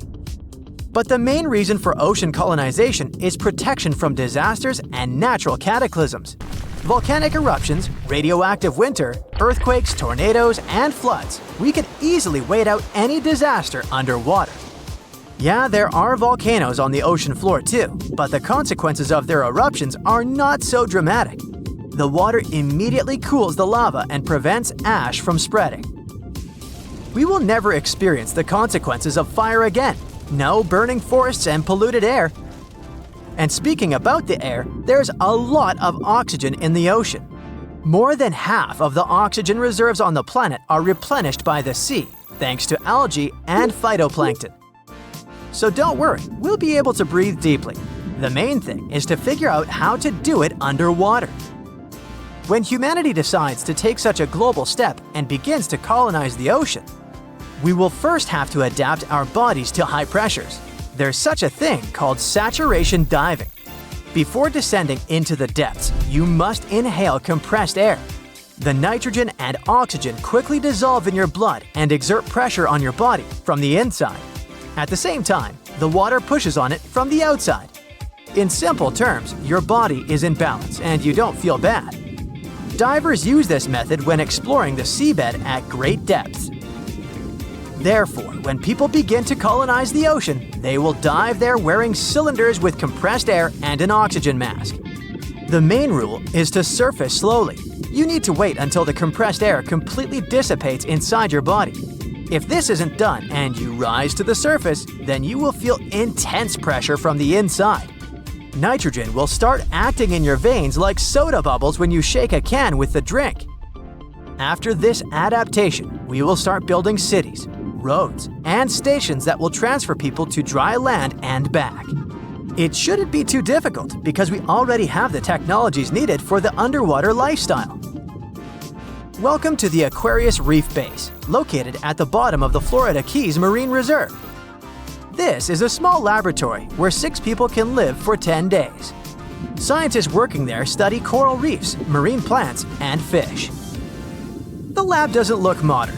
It resembles a sunken, rusty bathyscaphe overgrown with shells and other underwater stuff. To create buildings with more beautiful designs, people will need new technologies for underwater construction. So let's imagine that global colonization has begun.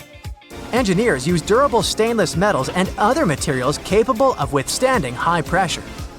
With the help of freight elevators, people lower everything needed for large-scale construction to the bottom. Stations with such elevators appear in all the seas and oceans. Workers build huge underwater constructions on dry land. Then, large ships deliver them to the stations. From there, they descend to the bottom, where scuba divers and robots set these houses on the ocean floor. Every building is like a giant submarine with lots of apartments. They look ordinary from the inside, except for the underwater view from the window. To reduce waste emissions, engineers build huge capsules in every city, where garbage is destroyed by high water pressure. People try to live closer to the shore because they want to spend less time commuting. This causes severe pollution in coastal areas. Builders set up communication between the stations and land by creating vacuum tunnels with high-speed trains inside. In simple words, this is an underwater subway, only much faster than the one on dry land. From now on, people move farther from the shore to live in cleaner water. Humanity begins to make daily life in underwater cities more comfortable when the main construction is over. Scientists create filters that can quickly purify seawater. Now, everyone has a faucet that takes water directly from the ocean and turns it into fresh water. Also, constructors put in air filters capable of extracting oxygen from the water. Electricians create underwater mills to generate energy. To leave home, a person must put on a diving suit and cylinders with compressed air and exit through an airlock. People swim between buildings and talk to one another using radio communication. For faster movement, car companies produce small bathyscaphes with locked cabins and powerful propeller systems. Over time, engineers create large domes where you can walk and breathe fresh air, like on land. Global clothing brands develop fashionable diving suits and practical accessories for comfortable underwater movement. For example, you can attach a small heater to your clothes to not freeze while swimming. And you can also put on wider fins with engraved brand symbols. To make such a lifestyle as comfortable as possible, scientists and biologists create masks that work like gills and provide a person with oxygen extracted from the water. Constant exposure to high pressure changes people's physiology over time. In the water, we need to put more effort into moving. People who often leave their homes lose a lot of calories. They become slimmer and their muscles get stronger. Look at the Olympic swimming champions. Now, almost all underwater citizens have the same developed shape. Our body temperature is falling, and evolution slowly turns us into cold-blooded creatures. A lack of sunlight makes our skin paler, and we start resembling amphibians. we learn more about deep-sea creatures such as the giant squid and other monsters. Almost every month, scientists discover new species. But at the same time, many fish species disappear because of human activity in the ocean. The extraction of natural resources from under the seabed heavily pollutes the water. To reduce the load on the planet, people decide to colonize the sky. But this is a topic for another video. For years, scientists have been struggling to explain bizarre sounds, some repeating, some heard only once, that come from the dark depths of the ocean. From bewildering hums to worrying bloops, the water transmits outlandish acoustic phenomena. One of these mysterious noises got named the upsweep. For the first time, this long train of sounds was registered in 1991 in the Pacific Ocean. One of the most unusual things about this signal is that it keeps changing, as if trying to confuse researchers even more.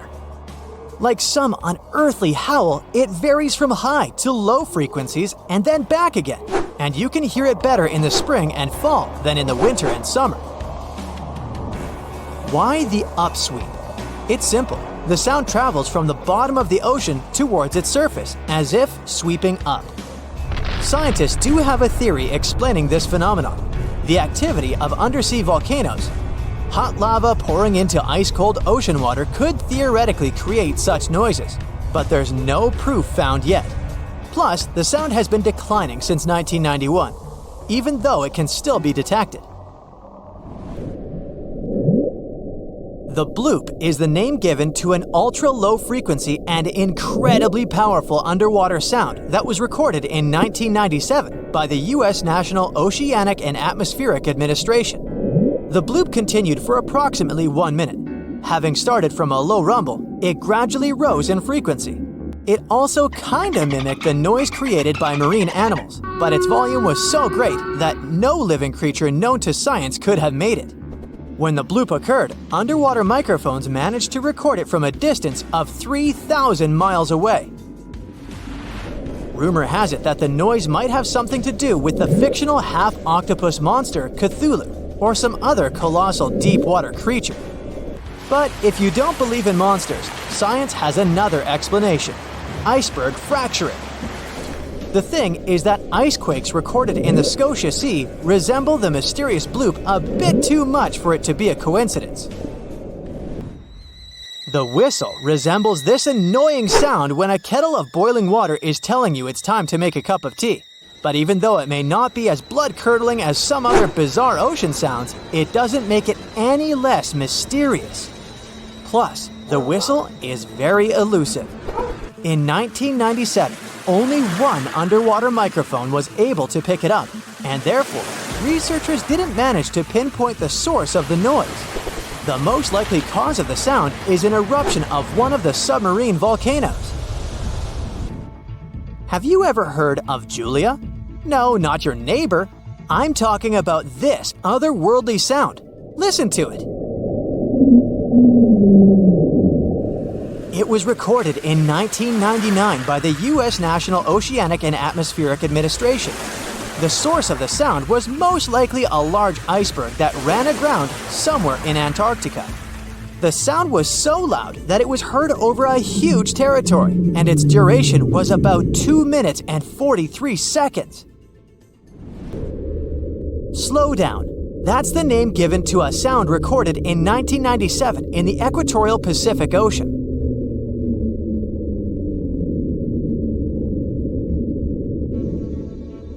The sound was called this way because it slowly decreased in frequency over 7 minutes or so. It's been picked out a few more times since it was recorded for the first time. The source of the sound isn't very mysterious. Most likely, it was produced by a massive iceberg that became grounded in Antarctica, or it was caused by moving ice. By that, I mean the friction produced by a large ice sheet moving over land. The loneliest whale sound is often called the 52 Hz whale because the animal that creates it calls at a unique for these creatures frequency. When you listen to this sound, it sounds like a low bass note. At the same time, it's much higher than the normal frequency of the whale call, which rings between 10 and 40 Hz. Interestingly, scientists have been listening to the world's loneliest whale for decades, but haven't managed to figure out its precise location. Nobody knows whether the mammal is male or female, what species it is, or if the animal is still alive. After all, for the last time, its call was recorded in 2004. Earth-shaking booming sounds have been reverberating off some parts of North Carolina for more than 150 years. Called Seneca guns, they're most often heard near the coast. The sounds are so powerful that they often rattle window panes and sometimes vibrate entire buildings. They can last from 1 to almost 10 seconds. Even though scientists haven't cracked this mystery yet, there are some theories. They range from earthquakes to severe distant storms and quarry blasts. But even though the ground trembles every time the phenomenon occurs, no seismic activity coincides with these events. So far, scientists have come to the conclusion that the mysterious sounds happen in the atmosphere, not on or under the surface of our planet. If this theory is true, bolides might be the answer. These extremely bright meteors often explode once they enter Earth's atmosphere. Or Seneca guns might be born in the ocean. Sometimes, when enormous waves collide far away from the shore, you can hear it, even if you're nowhere near the coast. Seneca guns are a type of skyquakes. You don't need to travel to a particular part of the world to hear one of those. Mysterious sonic booms ramble from the sky everywhere, from the US to India and Japan. Just like Seneca guns, this sound phenomenon occurs mostly near the coast or a big body of water. Rattling glassware and windows in the nearby houses, skyquakes could be connected with ultra-fast airplanes breaking the sound barrier. But people started hearing the first skyquakes in 1824. The theories trying to explain this phenomenon include sand dunes shifting, meteors entering the atmosphere, distant volcanoes erupting, Earth's crust cracking during earthquakes, and even gas bursting out of underground vents in the sea or lake bottom.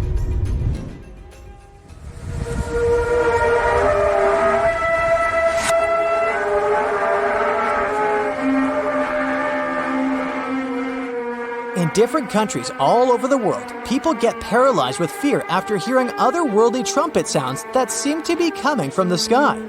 The inhabitants of the US, Canada, Australia, Germany, and the Philippines have already heard this hair-raising noise since it was first recorded in 2008. These sounds are sometimes called the sound of apocalypse. And although until recently, nobody could understand the origin of the sounds, NASA claims that there is nothing to be afraid of. The noise can be coming from our own planet.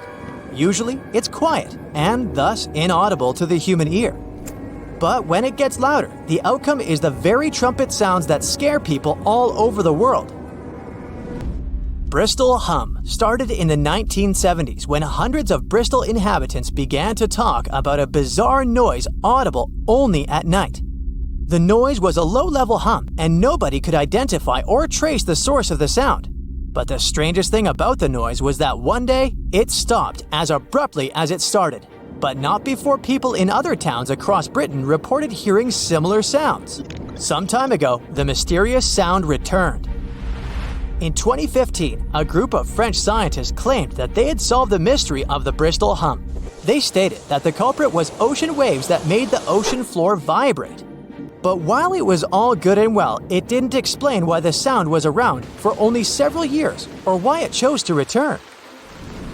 If you ever come to the town of Taos in New Mexico, don't let another strange and unexplained phenomenon send you running for the hills. This phenomenon is a faint, low-frequency hum ringing in the desert air and grating on your nerves. Even stranger, only 2% of people who live in Taos hear this noise. But for those who do, it's unstoppable torture. On top of that, everyone describes the sound in a different way, from a quiet whir to an eerie hum or even persistent buzz. And while some people believe that the Taos hum is the result of unusual acoustics, the others suspect a bad case of mass hysteria. No one has located the origin of the hum yet. In the past 30 years, scientists have made an incredible discovery of a new creature living deep beneath the surface of the ocean. and the name of the creature is the harp sponge. Now, if you're wondering why it took so long to come across this animal, then I might have the answer. These creatures typically hang out at a depth of roughly 11,100 feet beneath the ocean's waves. This sponge species was first discovered off the coast of California thanks to a robot that was sturdy enough to explore those crazy depths the ocean has to offer. This is no doubt an area of the planet where even the most benign-looking creatures can be potentially dangerous. But even scientists were surprised to find that this creature was more than just a sponge. Now, this might seem obvious, but the harp sponge got its name because its basic structure, referred to as a vein, is the same shape as a harp. Each vein is made up of a horizontal branch supporting several parallel vertical branches. But don't let the harp sponge's fanciful and amusing appearance or its non-intimidating name fool you. Yeah, the harp sponge is very much a deep-sea hunter. It has a unique ability to capture and envelop small animals using its rhizoids, short, thin fibers. With their help, the harp sponge clings on to the soft, muddy bottom and catches tiny creatures that get swept into its branches by deep-sea currents. Uh-oh. Other sponge creatures often feed by pulling bacteria and bits of organic matter from the seawater and filtering them through their bodies. But not our harp sponge. Instead, it snatches its future meal with minuscule barbed hooks that cover each of the harp sponge's branches. Now, harp sponges prefer tiny crustaceans like crabs, crayfish, shrimps, and prawns. Once the harp sponge has one of them in its clutches, it envelops the animal in a thin membrane before slowly beginning to digest it. So, pal, what's eating you? Oh, Harpo? Too bad. Researchers believe that harp sponges use this method of feeding because there aren't enough nutrients that deep down. This makes traditional filter feeding less effective. Research has shown that the creature is still in the process of evolving. Early harp sponges researchers found only had 2 veins, but later scientists discovered other harp sponges that had 6 veins. The harp sponge might have evolved this elaborate candle holder-like structure to increase its surface area. In general, harp sponges typically grow up to a length of 1 foot, but researchers have seen a creature that was 2 feet in length. The harp sponge is not only very unusual, but also beautiful to look at. See those tiny white balls on top of the branches? Now, why don't we look at some other creatures that live below the photic zone of Earth's oceans?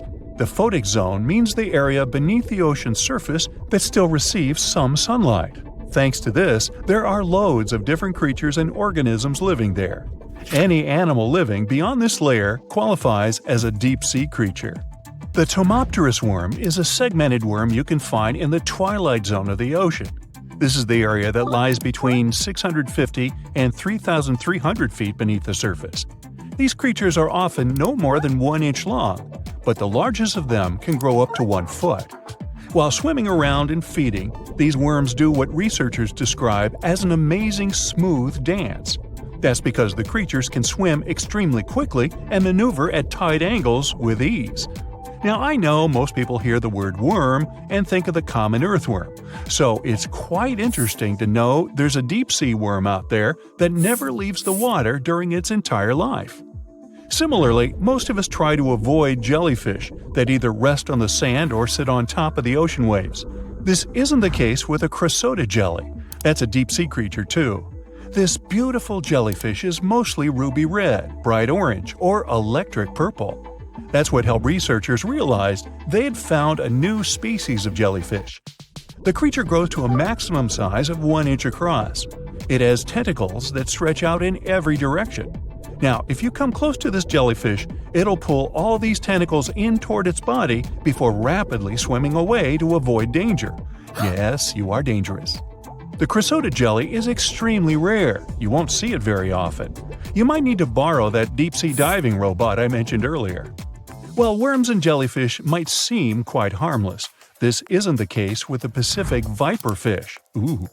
This creature is equipped with a noticeably big mouth, like me, and the needle-like teeth inside are key to its hunting strategy.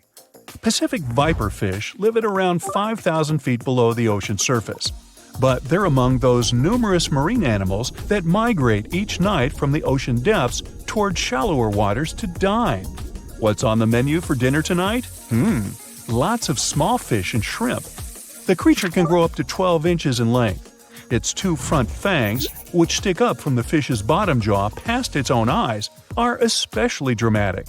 When the fish unhinges its jaw, its mouth can open wide enough to engulf smaller animals, and the teeth form a cage to prevent an escape. Now, have you ever seen an underwater creature that looks like a strawberry? Trust me, it does exist. Just look at these dots on the strawberry squid. The creature has a big eye and a smaller one.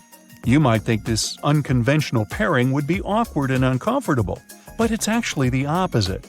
The big left eye looks upward. It spots shadows cast by other animals in the dimly lit waters above. The eye's tubular shape helps it collect as much light as possible. On the other side of the squid's head, you can see its right eye. It's small and looks downward. This eye searches for flashes of bioluminescence produced by animals lurking in the darker waters below. Now, bioluminescence means the production and emission of light by living organisms. By the way, the squid has a nickname. And no, it's not Squiggy, although that's a great one. It's known as the cockeyed squid. This is simply due to the remarkable difference in size between its two eyes. I think I like Squiggy better, and so it goes. Since light doesn't reach the deep sea, the strawberry squid's body actually looks black. This helps the creature hide from enemies, such as sharks and dolphins. In general, the strawberry squid grows to a length of 5 inches. It typically lives around 3,000 feet below the surface, but floats to shallower waters at night.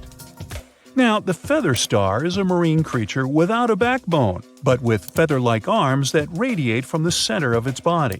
These creatures first appeared around 200 million years ago. Related to sea stars, they look like a flower, but if you approach them, they'll quickly swim away.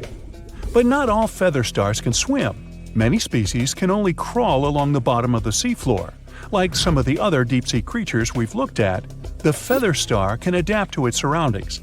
It has a creepy ability to shed its arms, the same way some lizards can shed their tails. This also helps them escape from their enemies. Feather stars live all across the globe, from the equator to the poles, from the shallow waters on top of reefs to the deep, deep sea. Now, given that we're dealing with mysterious creatures, the name of this one is quite fitting. The swift vampire squid should be the official symbol of life in the deep sea. The animal has a dark red body, huge blue eyes, and a cloak-like web that stretches between its 8 arms. This, along with its name, may suggest that the creature is some form of a terrifying hunter. In reality, though, the vampire squid is a soft-bodied, timid creature, about the size, shape, and color of a football. It grows to roughly 12 inches in length and lives 3,000 feet below the waves. There's almost no oxygen there, but also relatively few predators. I think I'll need to decompress from this one. The giant shark that terrorized the oceans some 20 million years ago. For 13 million years, this 60-ton beast dominated the warm waters of our planet. Though, some believe that the Meg still lives in the most remote and deepest parts of the ocean. It's a hot summer day. It seems only logical to go for a swim in the sea. You're floating on your back, completely relaxed. Your eyes are closed. Your breath is even. Water's pleasantly cool around your body. A light breeze touches your face. You feel calm enough to doze off. Suddenly, something bumps into your leg. Yanked out of your half-slumber, you begin to flail until you're face to face with the invisible danger. Luckily, all you spot is a couple of easily recognizable fins and cute smiley snouts. Phew, just dolphins. Guess you're lucky to meet them in the wild. These amazing creatures are so close, you can touch them. You've heard people say dolphins' skin feels rubbery, but to your mind, it's more like the inner part of a hard-boiled egg. One of the animals is so close to you that its salty smell fills your nostrils. You know, though, that dolphins don't have sweat glands. It means they don't sweat and are pretty much odorless. The smell you sense comes from the water they swim in. The largest and most ferocious predator to ever haunt the oceans, the Megalodon shark dominated the seas for centuries before coming extinct millions of years ago. However, scientists managed to discover very few remnants of the giant shark. Everything we know about the great beast we've learned thanks to fossils of its giant teeth. which are just about the size of the average human hand. A megalodon skeleton has never been discovered. Shark skeletons are made mostly of cartilage, meaning that they decompose quickly. Luckily, sharks continuously shed and regrow teeth throughout their lives. One shark can go through 40,000 teeth in a single lifetime. Scientists have managed to study different types of shark species based on their teeth alone. The megalodon shark had around 276 teeth. When they fell out, those teeth landed in the seabed where they stayed for millions of years, fossilizing. Scientists found those teeth, and they're the only real record we have of the megalodon's existence. Megalodon teeth have been discovered all over the world. It means that unlike other marine animals of its time, the megalodon was intercontinental. Even today, most sharks and marine animals tend to stick to one sea or ocean. The megalodon shark swam freely around the world, moving between tropical and subtropical waters. Megalodon teeth have been found in every continent apart from the freezing cold waters of Antarctica. When a megalodon makes a starring appearance in a movie or TV show, it's portrayed to look like a giant version of a great white shark. Scientists previously believed that the megalodon and the great white shark both descended from one common ancestor. Still, it's not true. In fact, it's more likely that the megalodon was the arch-enemy of the great white shark's ancestor, the broad-toothed mako shark. That means Megalodon wouldn't have looked so similar to the great white after all. In reality, the Megalodon would have a shorter nose than the great white, along with longer pectoral fins to give the giant shark a stockier and more threatening build. They both had an excellent sense of smell though, so even in prehistoric times, it wasn't a good idea to go swimming with a chunk of raw meat in hand. And it certainly isn't safe now. Whether the Meg's hiding somewhere in the depths, which some still believe is true, or it's gone forever, younger cousins will still be there waiting. Also, both of them like to go after big marine mammals, so they would certainly have things to do together. That is, until the Meg got moody and accidentally ate its friend. You never know. These guys had a different hunting style. Great whites prefer to dive straight towards their prey and find its softest spot, like exposed legs or underbelly. Sometimes, an entire tooth would be found embedded in a bone of some bigger animal, such as a whale. Without the main parts they use for swimming, poor sea animals were then helpless and unable to escape. Yet whales were just a smaller part of Megalodon's diet. Seals, sea cows, squids, dolphins, other sharks. The good old Meg probably wouldn't say no to some random school of smaller fish swimming into its mouth either. Nothing better than a good snack after a big tasty dinner. Even those giant turtles weren't safe with their thick shells. The Meg probably took them as a dare challenge on a daily basis. Scientists have used computer simulations to try and work out the hunting style of the ancient shark.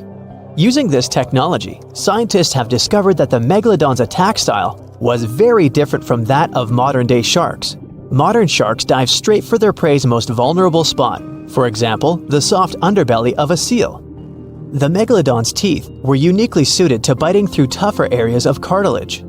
So, evidence suggests that a Megalodon would first chew the tougher fins of their prey, rendering them unable to swim away before launching into their final attack.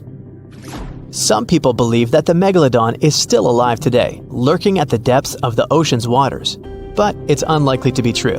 Megalodons are a warm water species, which means they would be unable to survive in the cold waters of the deep ocean.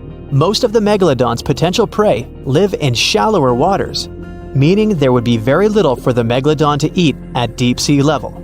Simply put, if there was an animal as big as the Megalodon still living today, we would have spotted it by now.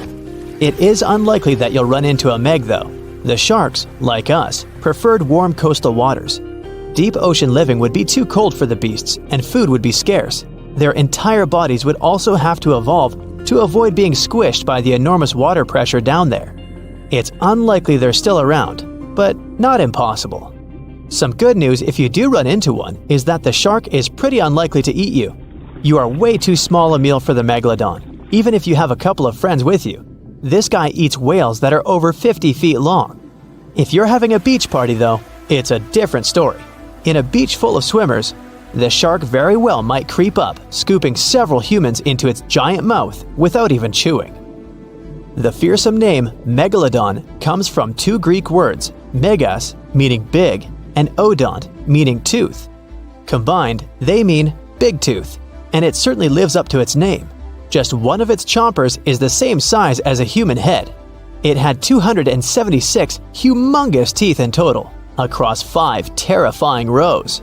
In all of history, only a couple of saber-toothed cats and the T-Rex had consistently bigger teeth. Now that's a showdown I'd like to watch. The Megalodon vanished millions of years ago, leaving only huge teeth to be found by modern archaeologists. They literally disappeared with very few traces left. Scientists believe that over time, deep sea levels dropped and the ocean's temperature went down rapidly. Over a third of all marine life was wiped out as the oceans cooled and the number of animals at the bottom of the food chain plummeted. This had a catastrophic effect on the hungry predators at the top. Sorry guys. It became way too cold for these sun-loving sharks too, which made it difficult for them to reproduce since they gave birth in warm waters. The Megalodon is usually described as a sort of great white shark, but this is just a common myth. In fact, the ancestors of today's great white existed at the same time as the Meg, but they weren't best buddies and were even in competition with each other. The great white shark was a better hunter using its smaller size and agility to snap up the Meg's prey quickly. They were also known to eat Meg pups, who were only half their size. This didn't exactly help the whole extinction thing. While a great white was no match for an adult Meg in a head-to-head fight, they sure weren't scared of stealing their food. This only left the bigger fish and whales for the Meg, but its food supplies began to run out as whales swam to the cooler new seas. The whales adapted to prefer the colder temperatures, leaving our friend the Meg behind. The Megalodons either starved or were frozen into extinction by the Ice Age. Rather than a great white, the Megalodon is more like a modern bull shark. It had a short snout, a flat lower jaw, and huge pectoral fins to support its massive weight and size. As scary as they are, these sharks were actually caring family guys. Several Megalodon nursery areas have been discovered in Florida, Maryland, and Panama. They gave birth to their young in shallow water environments. We know this from discovering loads of tiny Megalodon teeth found in these areas. I wonder if they had nannies too. What's the scariest predator under the ocean? The crocodile? Huh, I don't think so. Loch Ness Monster? Please, it never existed. How about the Kronosaurus?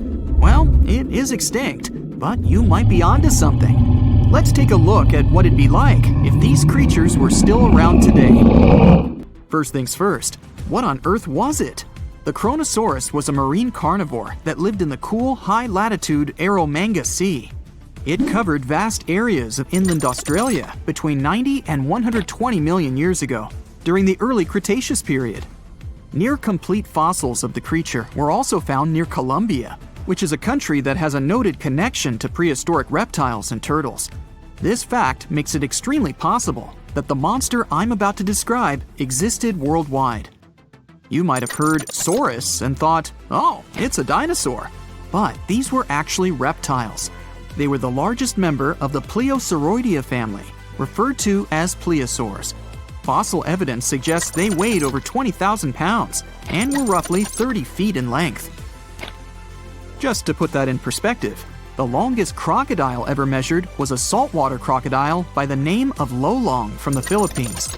It was 20 feet in length and weighed just under 2,500 pounds. And that's still 10 feet shorter and incredibly lighter than the average Kronosaurus, making the crocodile seem like nothing more than a glorified goldfish in comparison. Despite its terrifying length, the most physically daunting feature of the Kronosaurus was its head. Its skull was about 8 feet long, which was actually proportionally large given the size of its body length. Anything that was unfortunate enough to end up inside the Kronosaurus's mouth may have been given false hope. After all, the teeth of the beast weren't actually that sharp. On second thought, I take that back. I wouldn't feel confident around a toothless snake, let alone being inside the mouth of this monster. But it's true that the Kronosaurus's teeth weren't sharp, especially when compared to other carnivorous reptiles, such as crocodiles and alligators. The teeth of this prehistoric sea creature were instead conical. This means that they were cone-like in shape. Unfortunately, this lack of sharpness didn't make them less dangerous. The teeth were enormous and could be up to 12 inches long from the crown tips to the bottom of the roots. This obviously meant that the Kronosaurus had an extremely powerful bite. It was estimated to be up to 30,000 newtons, which is almost twice as powerful as the bite of a large saltwater crocodile. Because of the bluntness of their teeth, they weren't suited for twisting their prey once in their grasp, but the size and shape of the teeth made them perfect for simple open and shut biting. They would have had no problem crushing hard objects such as the toughest of shells any sea turtle could offer. Just like crocodiles, the Kronosaurus is believed to have had a short neck. This may have been an adaptation to allow the beast to successfully catch small, evasive animals. Their body, in general, was fusiform and streamlined. This means it was narrowed at both ends and had very little resistance to the flow of water. The Kronosaurus was also equipped with 4 paddle-like limbs. The hind limbs were larger than the front ones. They could span approximately 7 feet in diameter. All in all, this set the Kronosaurus up to effortlessly propel itself through the waters and be an ultimate predator. Predator X, if you will? That's the name that was given to the fossil of a creature discovered near Svalbard, a Norwegian island group, in 2009. The fossil was identified as a 50-foot-long, 100,000-pound monster with a bite force of 33,000 pounds per square inch. This might be the highest bite force of any known animal. Although Predator X is yet to be classified as any specific type of animal, it was definitely a plesiosaur like the Kronosaurus. And even if it wasn't Predator X, the Kronosaurus was still most definitely a ferocious titan when it roamed Earth's oceans. The Kronosaurus actually got its name from the Greek mythological figure of Cronus, the father of Zeus. Cronus was viewed as a titan from a generation of super powerful beings. So what was it that the Kronosaurus, this terrifying monster, actually feasted on to satisfy its appetite? This creature was known to eat sea turtles, squid, and other larger marine reptiles of that time, such as elasmosaurids and ichthyosaurs. This suggests that if crocodiles existed in the realms of the Kronosaurus, they too might have turned into lunch for the beast. There's evidence from the fossil remains of the Kronosaurus that suggests that they also feasted on sharks, which I know is a disappointment to those of you who view that beast as the king of the ocean. Not when the Kronosaurus was around, my friend. In any case, grounding all kinds of food into small pieces to help digest them would have been difficult without small teeth. This explains the presence of rounded stones found in many of the remains of these sea creatures. Researchers believe these stones may have been swallowed to control buoyancy or to help process food. It's also entirely possible they were accidentally swallowed while feeding on other animals from the seafloor. As if the Kronosaurus even needed to be a meanie with its already existing power and size, there's also evidence to suggest that it indeed might have been. It turns out that after using all its impressive attributes to catch its dinner, the Kronosaurus first liked to play with its food, like a cat does with a mouse. I guess since the hunt was so easy for them, they needed to get their fun from somewhere else. Well, I think now you should have a good idea about these creatures. So let's ask ourselves what it would be like if they were still around today. And by the way, why aren't they? Well, the Kronosaurus was completely finished off by the same KT meteor that took out the dinosaurs 66 million years ago. But even before this catastrophic event, they were coming under increased pressure from an even bigger and more vicious family of carnivorous marine reptiles known as mosasaurs. You can't always be a top dog, I guess, or rather, top marine reptile. But what if this never happened, and they were still roaming Earth? Well, this might be obvious, but can you imagine what kind of impact that would have on sea tourism? Based on the impact that famous movies about sharks and killer whales had, what do you think the presence of a Kronosaurus in the ocean would do to beaches? The very creature that would eat sharks and whales for breakfast. Beaches would certainly become a great place to go for a quiet walk, because nobody else would even be there. And what about such activities as boating, surfing, and scuba diving?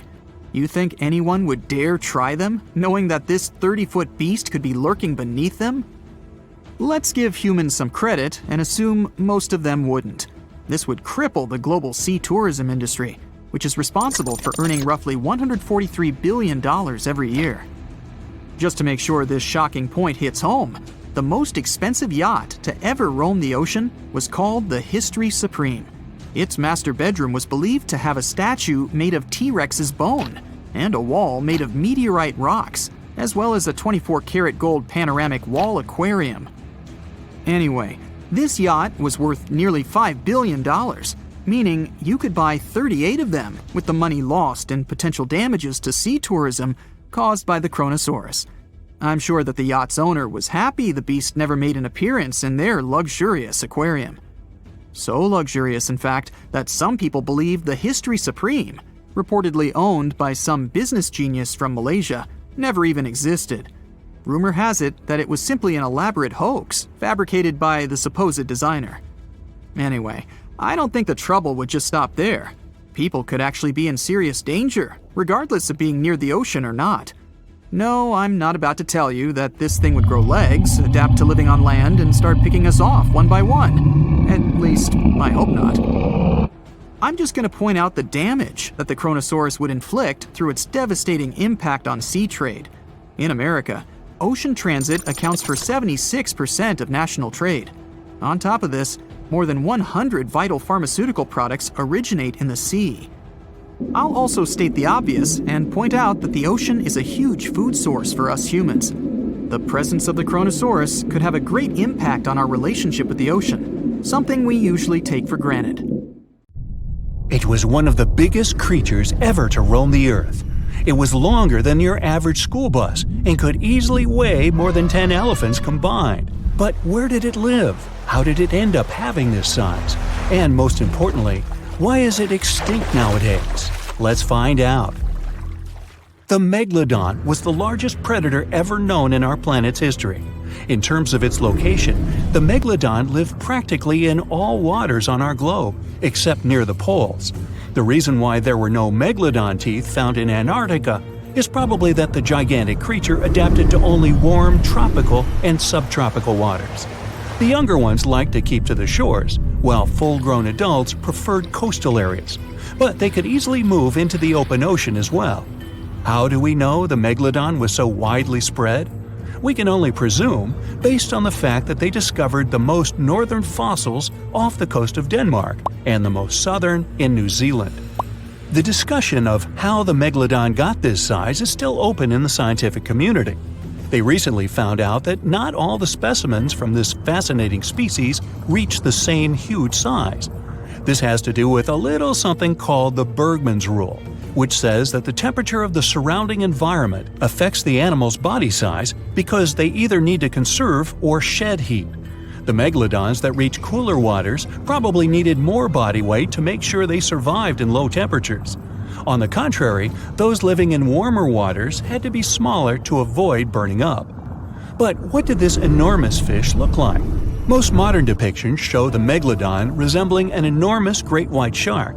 But well, it seems it may not necessarily be correct.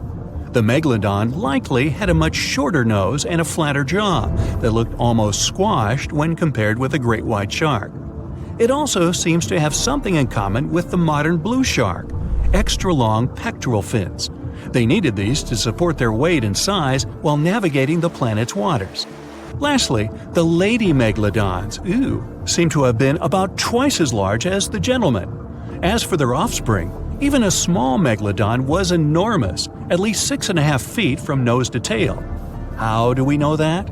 Because specialists have stumbled upon megalodon nursery habitats in Panama, Maryland, the Canary Islands, and Florida. Even the piles of used diapers were enormous. Nah, not really. Surely the scariest aspect of the megalodon's looks was its mouth. I mean, think about it. Megalodon had whales for dinner, so it obviously needed to open its mouth wide enough. Scientists have estimated that its jaw would span a mind-boggling size, 9 by 11 feet wide. Just to paint you a better picture, that means it could have easily gulped down 2 adult people side by side. Wait, which 2 adults?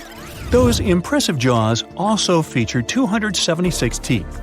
Based on modern reconstructions of the force of its bite, it looks like it may have been one of the most, if not the most, powerful animals of prey ever to exist. For comparison, humans can have a bite force of around 1,300 newtons. Today, great white sharks have been estimated to be able to bite down with a force of over 18,000 newtons. The Megalodon tops all the records, with an estimated power of bite up to 10 times greater than that. It could basically crush a car with very little effort. Its teeth were also pretty amazing. Similar to sharks, the Megalodon was fast in replacing its broken or worn teeth. With 4 or 5 rows of teeth in its mouth, it basically acted like a conveyor belt, growing back damaged or missing teeth within about 48 hours. This means that an adult Megalodon probably would have grown several thousand teeth throughout its lifetime. It was nice of them to do that, though, since it's probably one of the reasons why Megalodon teeth are so common in fossil records, and we're able to study them properly. To maintain its impressive physique, the Megalodon had to eat somewhere around 2,500 pounds of food per day. Can't wrap your head around that? Well, it was the equivalent of 1¼ cows per day to survive. It's like if you had to eat 3,300 cans of tuna every day. I've used the word Megalodon a lot, but have I mentioned where it comes from? When translated from Greek, it means giant tooth. Ah, those clever Greeks. However, this giant shark's full scientific name is a bit more complicated: Carcharocles megalodon. But are these gigantic predators actually extinct? We tend to believe so, but let's be honest for a second. We've come to know more about the surface of Mars than the depths of our oceans. Like, we've only explored 15% of our oceans altogether. Who knows what may be lying out there in the deep? Maybe some ancient predators? The Mariana Trench is the deepest oceanic trench on Earth. The Challenger Deep, its deepest part, is so deep that you could dip the whole of Mount Everest in there and it would still be over a mile above the surface. That's deep. If a Megalodon or two ever needed a place to crash, that would be a discreet enough location. However, the Mariana Trench is not a particularly comfy place to be in. Because it's cold and steeped in total darkness and all. The temperatures here are around 36 degrees Fahrenheit all year round. And to top it all off, the pressure is 1,000 times stronger than at sea level.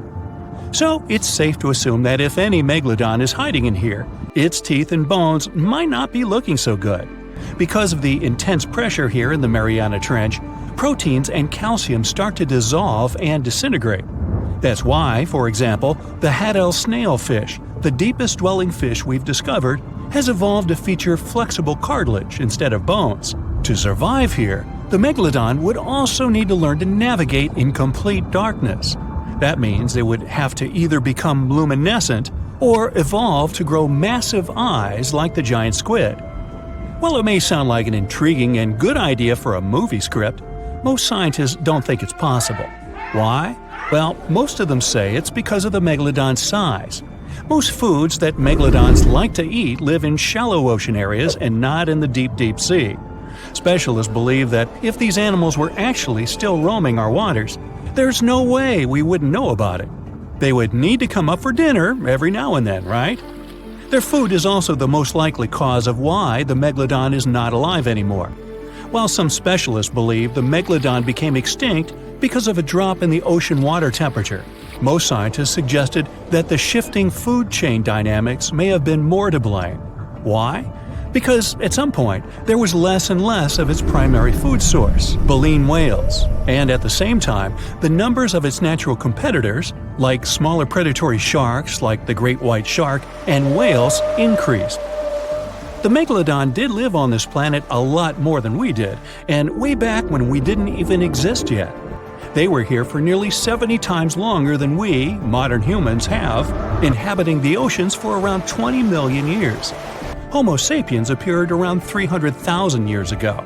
The Megalodon managed to survive for so long mostly because of its unbeatable size. I mean, they can make a meal out of almost everything in the sea at the time. We may think about both of them as prehistoric creatures, but the Megalodons and the dinosaurs never coexisted on Earth. The dinosaurs probably died out about 66 million years ago. Megalodon seem to have appeared a bit later. That's because the oldest Megalodon fossils we have yet discovered are from the Miocene epoch, which began 23 million years ago. So long, Meg. 70% of the surface of our planet is covered with water. Seas and oceans hide not only diverse inhabitants, but also traces of humanity. Thousands of sunken ships contain pieces of our centuries-old history. Let's look into these depths of the sea and find out what secrets they hide. So, imagine you dive into the seabed and find there... No, it's not the wreckage of a pirate ship of the 16th century. We've seen it many times in many documentary shows and read about it in books, and it's not attractive now. So, you dive into the ocean floor and find a huge porcelain tableware store. And it's not just porcelain that you can buy in the store, but more than 500-year-old dishes. The Chinese Ming Dynasty developed maritime trade for imports from foreign countries several hundred years ago. One ship didn't survive a sea storm and sank somewhere on the northwestern slope of the South China Sea. There, scuba divers discovered a sunken ship with valuable cargo on board. Thousands of porcelain cups, plates, and jugs with beautiful painted patterns lay among algae and sea sand. Experts counted all the items and claimed the ship carried about 100,000 items, but not all of them ended up in the cargo hold. Valuable items were scattered over hundreds of thousands of square feet. A similar case occurred in the Mediterranean Sea. One guy was diving off the coast of Israel and accidentally discovered the oldest sunken sea cargo in the eastern Mediterranean. Pieces of marble sculptures and structures lay on the seabed among the wreckage. They were so ancient that they got covered with algae and became part of the underwater landscape. Another unusual find was discovered in the deep water ridge of the Pacific Ocean, north of the Hawaiian Islands, in one of the largest marine reserves in the world. A research vessel sailed along the seabed and discovered a road. Part of the bottom was covered with yellow brick tiles. It was also like the tile used to cover a swimming pool. The researchers conducted an expedition in this unknown place and posted videos online. They went down to a depth of about 1.8 miles and noticed a strange track on the bottom made of yellow bricks. One of the guys jokingly said that it was the road to Atlantis. In fact, the road led nowhere, and it wasn't made by humans. Nature created this unusual landscape. The place with stone tiles was at the bottom of the lake, located at the top of an underwater mountain. Perhaps once upon a time, it was a volcano. Magma heated the surface, and cracks appeared on the ground. The lines of cracks made the solid surface look like a brick road. Okay, how about something more mysterious? 20 years ago, a Norwegian research vessel discovered strange holes in the seabed in the middle of the Atlantic Ocean. Then, already in 2022, other researchers found something similar, but at the bottom of the Pacific Ocean. Scientists discovered about 200 holes in 3 different places at a depth of about 2 miles. The holes were arranged in several rows, and a tunnel was under each. But where did it lead? To find out, you first need to find out who made these holes. Scientists studied animals that live at such a depth under enormous pressure. Imagine the weight of several dozen elephants pressed on a small area the size of a palm. That's about the pressure exerted by water in these depths. But still, some marine life has been able to adapt to such conditions. Scientists have seen sea urchins and worms, and even some big fish. But none of them made these mysterious holes. They saw a strange creature with a white and pink-hued body inside one of the holes. It was an amphipod, one of the crustacean family's representatives. Scientists caught it and did a little research. This little crayfish was digging a tunnel with its long claws. It used it as a home to hide and shelter its offspring, or the small crustacean was digging tunnels in search of food.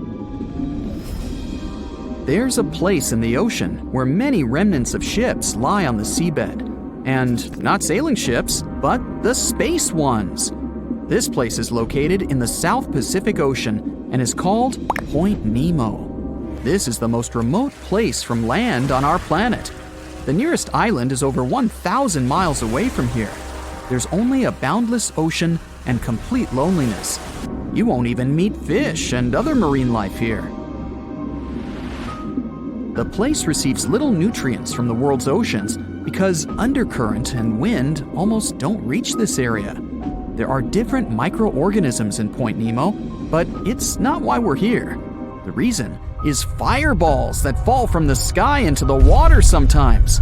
And they're not meteorites, but some pieces of space rockets, ships, or satellites that failed. Point Nemo is an ocean desert, so space debris can't harm anyone here. Even if some heavy object provokes a giant wave, it won't reach the nearest land as it will lose all power in the water. Some archaeologists believe the oldest city in the world is about 9,500 years old. But you won't find it on land because it lies on the seabed in the Gulf of Cambay off the coast of India. Scientists have found many ancient artifacts, such as sculptures, furniture, and other interior items. They analyzed a piece of wood found there and determined it was over 9,000 years old. Scientists are still trying to determine what kind of city it was and when it existed. Tutankhamun's tomb is a well-known archaeological find. But what do we know about the burial place of the most recent pharaoh of Egypt? Cleopatra's tomb may lie somewhere in the ancient city of Alexandria. But the problem is that this beautiful city is underwater.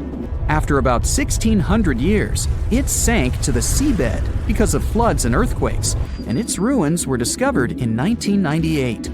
Scientists and builders plan to create underwater tunnels on its territory to turn the city into an underwater museum. You can meet an unusual natural phenomenon, brinicles, in the depths of the Arctic and the southern ocean of Antarctica. It looks like an icicle frozen in water, which attracts marine organisms to itself and freezes them. When salt flows out of cracks on the ocean floor, it freezes, since its density is greater than the density of the surrounding water. Upon contact with fresh water, it turns into liquid ice and freezes. Starfish, hedgehogs, and crustaceans were stuck there as this salt froze them. Famous Stonehenge has a double underwater. At the bottom of Lake Michigan, at a depth of about 40 feet, scientists found several rectangular stones arranged in a circle, just like the famous ancient monument of England. On one of the stones, scientists noticed something similar to the image of a mastodon, an elephant-like animal that became extinct more than 10,000 years ago. Despite the apparent similarities with Stonehenge, some scientists believe that nature could make this monument. In 2012, scientists found a strange object similar to an extraterrestrial spacecraft on the Baltic Lake floor. This stone object had tunnels and staircases around it. When the photo of the find hit the internet, many newspapers began to write that it was something from another planet. But scientists analyzed the artifact and said there was nothing extraterrestrial in it. It was a natural rock formation, but no one knows how nature could do such a thing. How would you describe the shape of the planet we live on? It's definitely round, but it's not a perfect sphere. Because of the force of Earth's rotation, it's slightly flat on the north and south pole. But there's more to it. The planet's rotation causes its sides to bulge outwards. The best term to describe our home planet is ellipsoid. Earth is nothing more than an oversized lumpy potato. These are the words of Atraji Ghosh, a solid Earth geophysicist from Bangalore. She and her team have been studying something called the Indian Ocean Gravity Hole. Sounds like the scenario for a science fiction movie, but it's very much real. We think of gravity as something consistent. If you drop a pen from your hand in Los Angeles and in Perth, they're going to fall to the floor at the same time. Well, this is not completely true. Gravity is connected with the mass of a celestial body. Astronauts on the surface of our moon don't walk, but move in hops. That's because Earth weighs 81 times more than the moon. Less mass means less gravity. Earth is more massive, so it has a stronger gravitational pull. But there's a catch.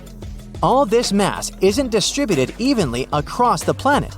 As a result, gravity varies as well. NASA has been mapping Earth's gravity field since 2002 using twin GRACE satellites. The maps they produced show where gravity is stronger and where it's weaker. Mountain ranges such as the Himalayas contain a lot of mass. This means they generate a stronger gravity field. The opposite happens in ocean trenches. The deepest of them is the Mariana Trench in the Pacific Ocean. You could almost stack 2 Mount Kilimanjaros inside it. The low concentration of Earth's mass below it means that the gravity field here is weaker. Places on the globe where huge chunks of mass are missing are called geoid lows. A geoid is an imaginary surface that follows the outline of sea levels around our planet. Imagine the Earth without any land. That shouldn't be too hard since the nickname of our home is Blue Planet. Now draw a curvy line along the surface of the oceans, and you get a geoid. In reality, the line stretches across oceans, as well as land masses. Scientists use this imaginary line to calculate the depth of tremors or objects that occur underground. When the wavy line goes down, that's a geoid low. The biggest of them sits at the bottom of the Indian Ocean. The first to discover it was a Dutch geophysicist in 1948. He was performing a gravity survey from a ship. The man noticed that sea levels dipped over 320 feet below the global average. The gravity hole got the official name Indian Ocean Geoid Low. It spans well over 1 million square miles off the southern coast of India. If you went out at sea in the middle of the gravity hole, you wouldn't notice much, just an endless ocean as far as the eye could see. The only way to measure the dip in gravity is through extensive geophysical measurements and calculations. The concept of a gravitational hole existed for nearly 2 centuries in the scientific community, but researchers could study it in high detail only after satellite measurements became possible in the late 20th century. A team of Indian scientists was determined to explain the anomaly that had been puzzling geologists for decades. They used supercomputers to simulate the seismic activity that formed our planet. A total of 19 simulations revealed how tectonic plates moved across the span of over 140 million years. This was during the Cretaceous period, the time when T-Rex roamed the Earth. Nearly a third of the possible scenarios produced a geoid low, similar to the one in the Indian Ocean. The most important factor in these models was the presence of magma plumes. These are places inside the Earth's mantle where lava flows upwards. The mantle sits between the planet's outer core and the thin crust we walk upon. The magma in the mantle plume is hotter than the surrounding rocks. The heat it generates melts and thins the crust. This creates hotspots that are brimming with volcanic activity. Yellowstone National Park and the Hawaiian Islands sit atop such hotspots. The Indian team of scientists linked the presence of magma plumes to the formation of the geoid low. Their source was an ancient ocean that disappeared tens of millions of years ago. It was located where the Himalayan mountain range sits today. Evidence of this lie in the marine rocks researchers found on the world's tallest mountains.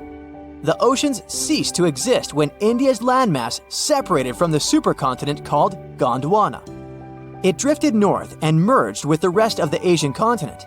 At the time, the Eurasian supercontinent was called Laurasia. The Indian tectonic plate went down inside the mantle. It ended up under the African continent. This landmass contained a lot of crystallized material which was quite dense. When the sinking plate of the former ocean reached it, plumes of magma spilled out. As a result, low-density materials ended up closer to Earth's surface. density is used to calculate mass, and if you remember our lesson in physics from the beginning of the video, less mass translates into a weaker gravity field. Scientists believe this is how the geoid low in the Indian Ocean formed some 20 million years ago. At this point in prehistory, the Earth looked a lot like it does today. There were vast grasslands, and whales swam in the seas. Geophysicists who created the computer model cannot tell for sure what will happen in the future. Ghosh thinks it's possible that the gravity hole in the Indian Ocean will remain in place for a long time. But plate movements can also cause the anomaly to fully disappear in the coming eons. Earth's tectonic plates are constantly shifting. They define the shape of our continents and oceans. Experts study plate movements to get a picture of how our world looked millions of years ago. However, telling Earth's geologic future is much more complex. The gravity hole in the Indian Ocean is the biggest, but it's not the only one in the world. Other areas with low gravity include the island of Cuba and the Bahamas. On the opposite side of the spectrum are the Philippines. Here, gravity is stronger than normal, but the poles are the places with the strongest pull to them. They are the closest to the center of the Earth. If you stand directly on the North or the South Pole, you are 3,950 miles from the planet's core. At sea level on the equator, this distance increases by more than 13 miles. Earth's gravitational field also has an effect on your weight. At the equator, you weigh 1% less than you do on the poles. The South Pole is maybe more suitable for this experiment because there is actually ground there. But gravity is the strongest at the North Pole in the middle of the Arctic Ocean. This is where scientists in 2013 recorded the highest gravitational acceleration on the planet. This is the rate a falling object speeds up in free fall. The acceleration depends on the strength of gravity. When a team of researchers from a university in Perth set out to map these gravity changes, they discovered something interesting. Gravitational acceleration was the highest at the surface of the Arctic Ocean. This is something they expect to find, but the location of the lowest acceleration point amazed them. It wasn't on the equator as they assumed. The spot lay more than 600 miles south of it at Mount Huascarán in Peru. Scientists believe that the mountain's height had an effect on the phenomenon. This peak in the Andes is the highest point in the South American country. Hypothetically speaking, if a human falls from a height of 330 feet here, they will reach the ground 16 milliseconds later than if they performed the same stunt in the Arctic. The snowpack over your head splits in two right in front of your eyes and starts tumbling down in the frozen slope to its resting place far, far below. Anything in its way is crushed under the immense mass of snow and debris. You're witnessing an avalanche, one of the most dangerous natural disasters. But what if I tell you about another kind of avalanche, no less blood-chilling than the mountain one? And the most bizarre thing about it is that it occurs underwater. Underwater avalanches are powerful and disastrous natural phenomena, often much more dangerous than land ones. They have the potential to wreak havoc on the entire planet, leading to catastrophic consequences. The most alarming thing? They occur all the time under the surface of the ocean, impossible to see, predict, and extremely difficult to measure. Such avalanches can get 100 times larger than land ones, and they pose a great risk to the world's communications, capable of leaving the entire planet without the internet. But we'll talk about it a bit later. First, let's go 60,000 years back into the past. We're near the northwest coast of Africa, ready to witness the colossal scale and devastating impact of a ginormous underwater avalanche. It started as a quite small underwater landslide in the Agadir Canyon. At first, it was just 0.35 cubic miles of material, but in no time, this mass increased more than 100 times in size while traveling across the Atlantic Ocean floor. As the avalanche sped up and grew, it picked up gravel, sand, rocks, and mud. It carved a devastating path through one of the world's largest submarine canyons, wiping out all forms of animal and plant life on its way. The disastrous flow was so powerful that it literally eroded a 250-mile stretch of the canyon, cutting hundreds of feet into its sides and damaging a total area of 1,740 square miles. That's the area of more than 3.5 New York cities. As for the force of the flow, it was so immense that it propelled massive boulders up the canyon walls to heights of up to 430 feet. Before scientists discovered the evidence of this catastrophic event, they had seriously underestimated the scale of destruction caused by submarine avalanches. By the way, these devastating catastrophes can start not only far away in the ocean, but also at estuaries. Let's go back to 14 January 2020 and see for ourselves.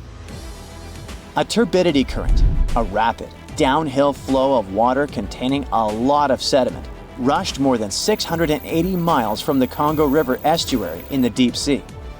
This current appeared due to two factors: terrible flooding along the Congo River in late December 2019 and unusually large spring tides.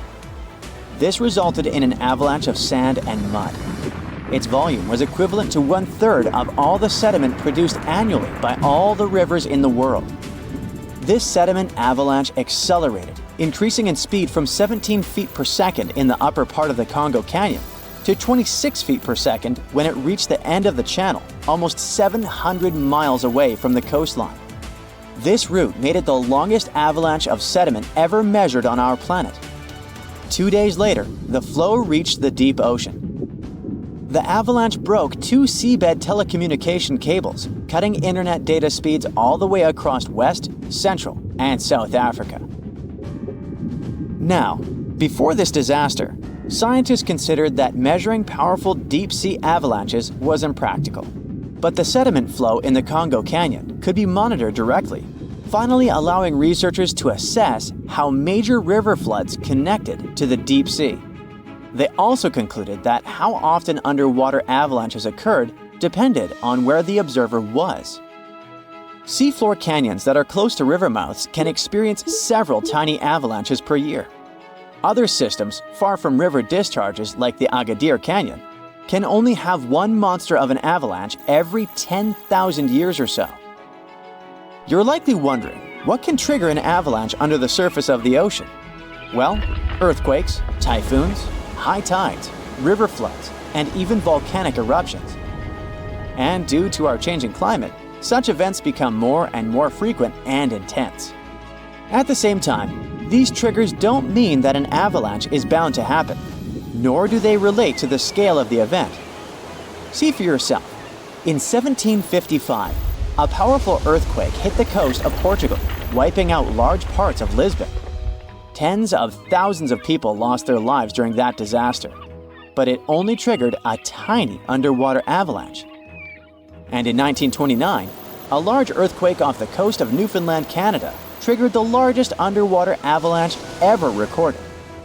The flow traveled at a speed of 42 miles per hour, carrying boulders, sand, and mud. It snapped 11 seabed cables on its journey downhill. The avalanche was so powerful, it produced a tsunami that claimed the lives of 28 people along the coastline. Now, submarine avalanches are totally invisible because they happen deep under the ocean surface, which makes them extremely hard to study. But we must find a way because these flows are super important. They transport sediments, nutrients, and even pollutants across the ocean floor. So, a research team from Liverpool decided to unravel this mystery. Over the last 40 years, they've collected more than 300 samples from the ocean floor. Combined with seismic and bathymetric data, which is a fancy word for ocean mapping, they managed to reconstruct a massive submarine avalanche. It was the first time an underwater avalanche of this size was mapped out. An even cooler thing, the event itself started off pretty modestly, but it quickly evolved into a colossal avalanche that grew to more than 650 feet tall. To put that into perspective, imagine a skyscraper-sized avalanche zooming from Liverpool to London, cutting a trench 100 feet deep and 9 miles wide. Then it spread out over an area bigger than the UK. covering it with several feet of sand and mud. That's like burying a whole country. These findings are actually a big deal because they show that even a small underwater landslide can turn into something massive and super destructive. But that's not the worst. Think about undersea internet cables, which are essential for global communication. There are more than 550 active seafloor cables around the world. Their combined length is a whopping 870,000 miles. That's enough to wrap around our planet 35 times. When a submarine avalanche breaks seafloor cables, the effects are usually super expensive and devastating. For example, in 2006, an earthquake in Taiwan triggered underwater avalanches that cut loads of seafloor cables connecting Southeast Asia with the rest of the world. The largest internet operator in China had a 90% loss of traffic to the USA at the peak of the event. As for Taiwan itself, it experienced between 74 to 100% loss in traffic to neighboring islands. So now you probably get why we need to learn more about this natural phenomenon. Luckily, researchers at Tulane University have found a way to study it in 3D. Previous studies only looked at submarine avalanches in 2D, which didn't give the full picture of how they actually behaved.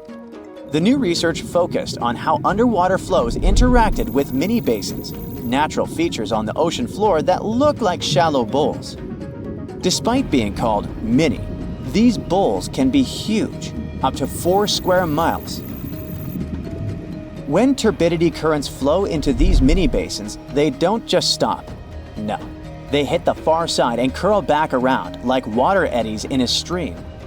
These swirling flows move the sediment around before it settles on the ocean floor. The size of the mini basin and the speed of the flow can change how the current behaves. If the basin is big and the current is slow, it starts to fill up with sediment. But if you crank up the flow speed or shrink the basin, the current starts to overflow, spilling over the basin. To study all this, the researchers created a mini version of a mini basin in a pool and used different speeds of flow to simulate turbidity currents. They even made their own sediment mixtures to see how different sizes of particles would behave. In the end, they managed to mimic real-life ocean conditions, but on a smaller, manageable scale. Pretty cool, huh? It happened 66 million years ago. Hey, it could have been September. A massive asteroid slammed into Earth, bringing along chaos and devastation. The tragic aftermath of the terrifying collision led to the extinction of dinosaurs. Yes, I'm talking about the Chicxulub asteroid that left a massive crater in Mexico and changed life on Earth forever. And now, it turns out it wasn't the only cosmic rock to hit our planet during that time. Scientists have just confirmed there was another asteroid. This second space rock wasn't as big as Chicxulub, but it still packed a punch. It crashed to the ground off the coast of West Africa, smashing into the ocean and leaving a crater called the Nader crater. And tell you what, it wasn't a small splash. The impact was so powerful, it triggered a whole tsunami. It was more than 2,600 feet high, almost as high as the Burj Khalifa, the tallest man-made structure in the world. But how did we come to the conclusion that there was a second impact? Well, this researcher spotted the Nader crater in 2022. Dr. Nicholson was looking for some high-tech scans of the ocean floor when he noticed a massive 5.5-mile-wide depression under almost 1,000 feet of water. Well, he thought it could be an asteroid impact crater, but at the time, the evidence he had wasn't solid. But now, scientists have confirmed that this is the real deal. A second asteroid did hit Earth during the dinosaur extinction era. Now, let's see how they figured all this out. For one thing, there were those super high-resolution 3D seismic images. They allowed researchers to peel back layers of the ocean floor and get a crystal-clear look at the crater. It was like going from a blurry old ultrasound to the kind of 3D scans where you can see every little feature. Their findings confirm that the crater was left by an asteroid, somewhere between 1,500 to 1,640 feet wide. And it didn't just create a hole in the ground. The impact was so intense that it produced a central peak, formed escalating ridges around the crater, and even left a damage zone that stretched out for thousands of miles. Using those super detailed images, the scientists have managed to reconstruct what happened right after the asteroid hit the surface of our planet. First, it slammed into the ocean, creating an initial bowl-shaped crater. As the shockwave spread, the seabed was shaken so violently that it triggered landslides, and the soft sediment surrounding the crater collapsed inward, creating a noticeable brim. As you already know, the impact also triggered a tsunami, and it was so shockingly powerful that its waves didn't just go outward, they actually turned back towards the crater, leaving huge scars on the ocean floor. And this wasn't just one big wave. No, it was a whole series of them, a train of tsunamis smashing everything in their path. Now, this second asteroid impact is a huge deal for scientists. It's a rare opportunity to study a marine impact crater in such incredible detail. There are only about 20 confirmed marine craters in the world, and none of them have been captured with this level of precision before. Plus, this data allows scientists to test new ideas about how craters form in water. You see, unlike craters on land, marine craters are hidden under layers of sediment, which makes them tricky to study. But with this new 3D imaging, we can look at the crater in all its layers. It's like slicing into a cake to see what's inside. Dr. Nicholson and his team are now dreaming of drilling into the crater and recovering samples from deep below the ocean floor. This would allow them to measure the shock pressure during the impact and figure out what happened in the minutes, hours, and days following the collision. Of course, the Chicxulub asteroid is still the star of the show when it comes to the dinosaurs' extinction.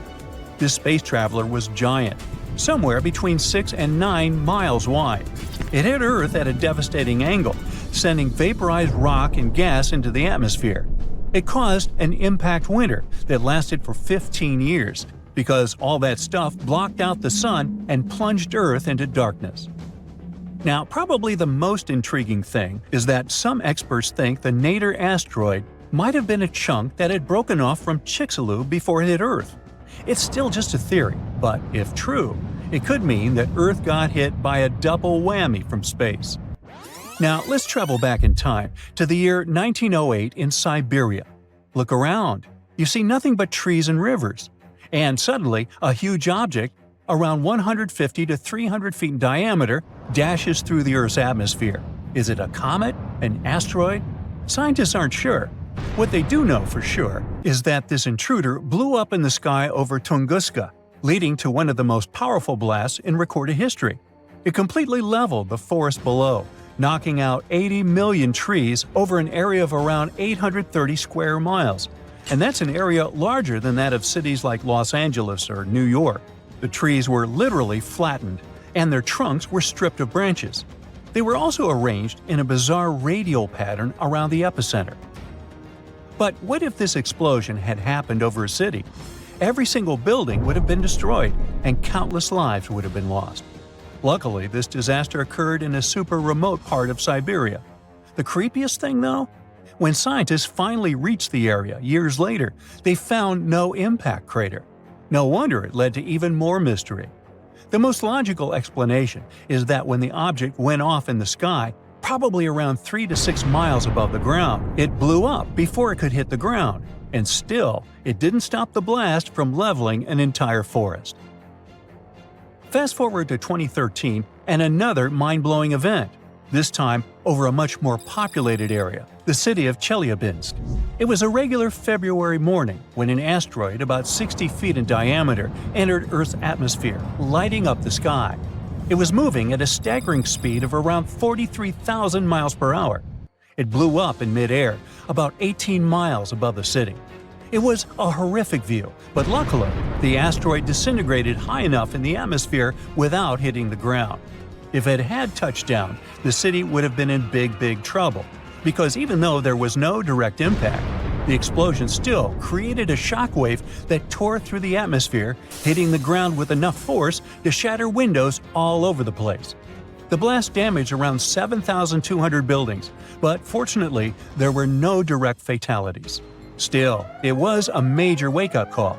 This wasn't just some far-off cosmic event like Tunguska. This asteroid exploded over a modern populated area, and the damage was very real. The good news?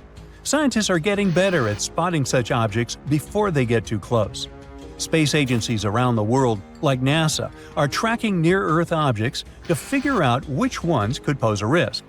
But as we can see from these two events, sometimes space rocks can still sneak up on us. And while the chances of a major impact are low, the stakes are really high. At the moment, there's one asteroid that NASA's keeping an eye on. It's called Bennu, and it's about the same size as the Nader impactor.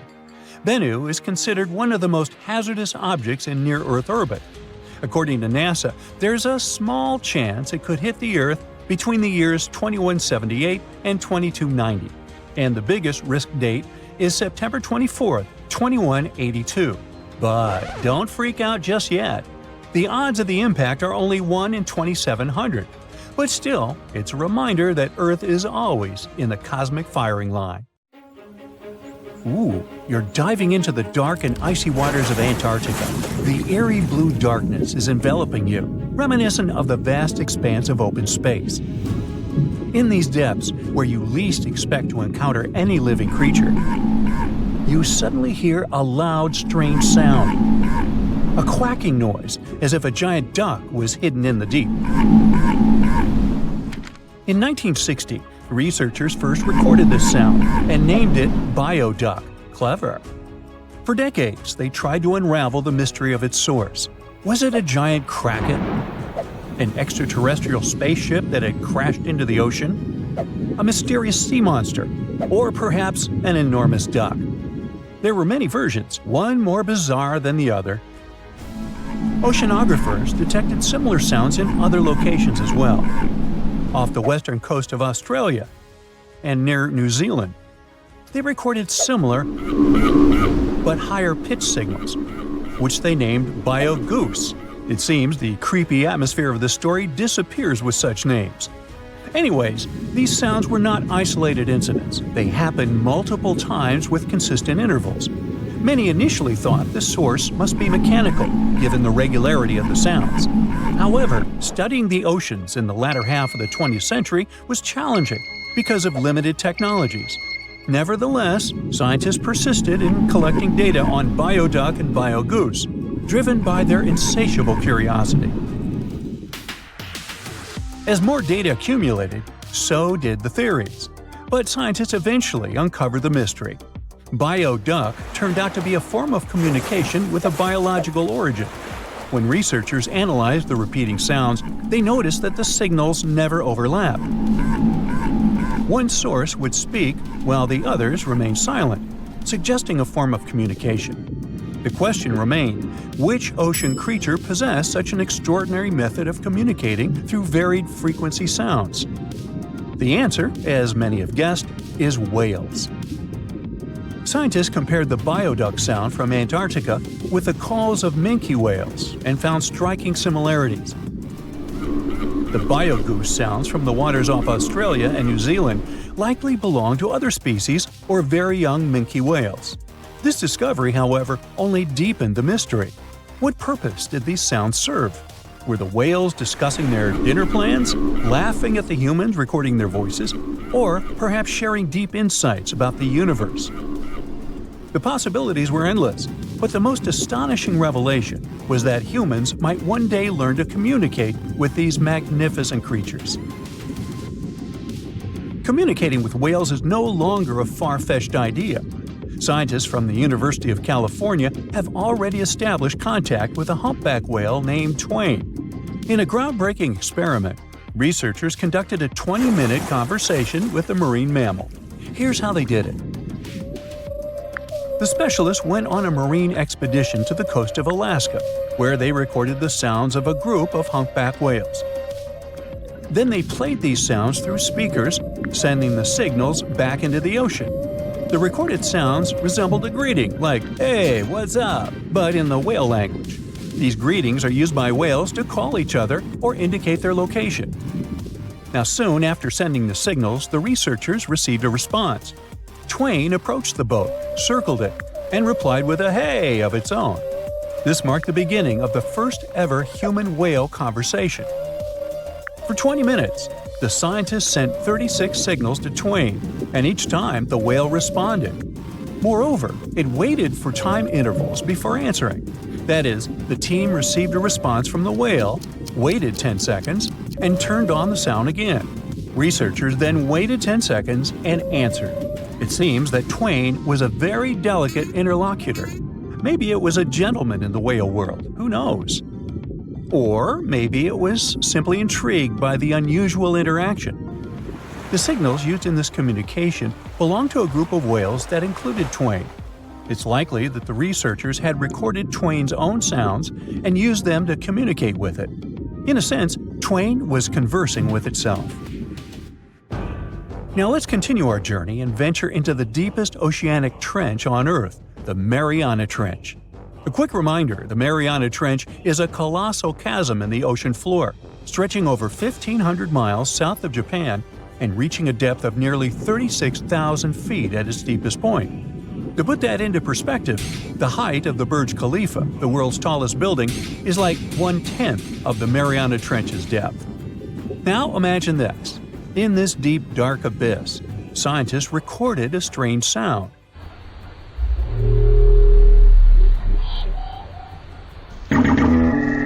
Unlike bioduct, this sound resembled something from a science fiction movie, a low rumble,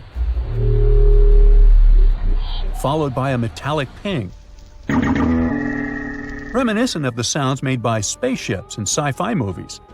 Researchers named this mysterious phenomenon biotwang noises. Scientists first detected this strange sound in 2014 during an acoustic survey of the Mariana Trench, and they quickly identified its source: whales, specifically Bride's whales. Using artificial intelligence, researchers analyzed around 200,000 hours of audio recordings from the ocean and found matches with a group of Bride's whales. Like other animals, these whales use sounds as a form of communication. Now, did you know what else was found at the bottom of the Mariana Trench? A plastic bottle. It's unlikely it was done by a kraken or a whale or some type of monster. Everything is simpler here. The bottle ended up there because of a human. But that's a topic for another video. Okay, let's deal with one more sound. No whales this time, just a mysterious sound in the loneliest place on Earth. This place is called Point Nemo, and that's why it's so lonely. Located in the South Pacific Ocean, Point Nemo is the most remote spot from any land. The nearest island is 1,450 nautical miles away. It's about the same long distance from land in all other directions.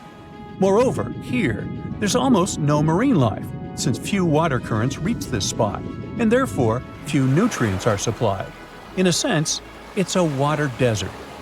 And so, in 1997, oceanographers recorded a very strange and frightening sound coming from the depths in the area of Point Nemo.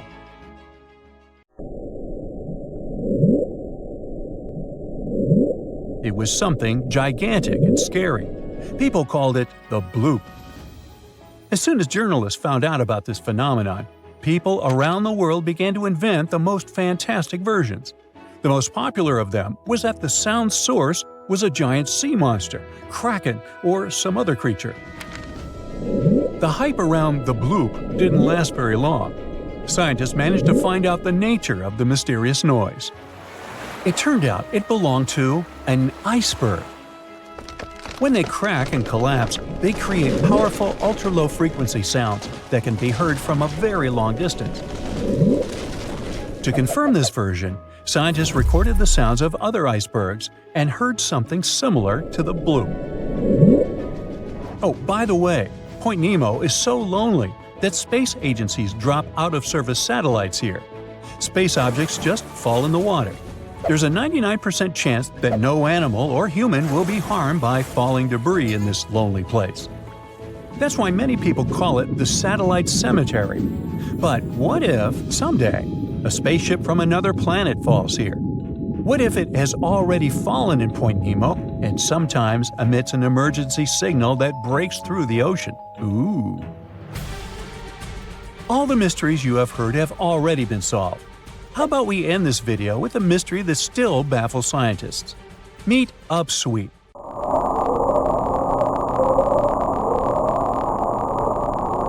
One of the most mysterious sounds ever recorded in the ocean.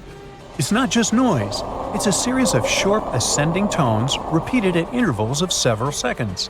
It was first discovered in 1991 using hydrophones installed in the Pacific Ocean. At first, oceanographers suggested that upsweep could be associated with volcanic activity or underwater earthquakes. But the seasonal nature of the sound and its intensity change depending on the time of year, which rules out these versions. People began to consider hypotheses related to the biological life of the ocean. They studied the migration routes of marine animals and their behavior at different times of the year. However, despite all efforts, the sound source has not been identified. Some studies suggest that upsweep may be associated with certain species of fish or other marine animals that make sounds for communication or navigation, but no one has been able to prove it.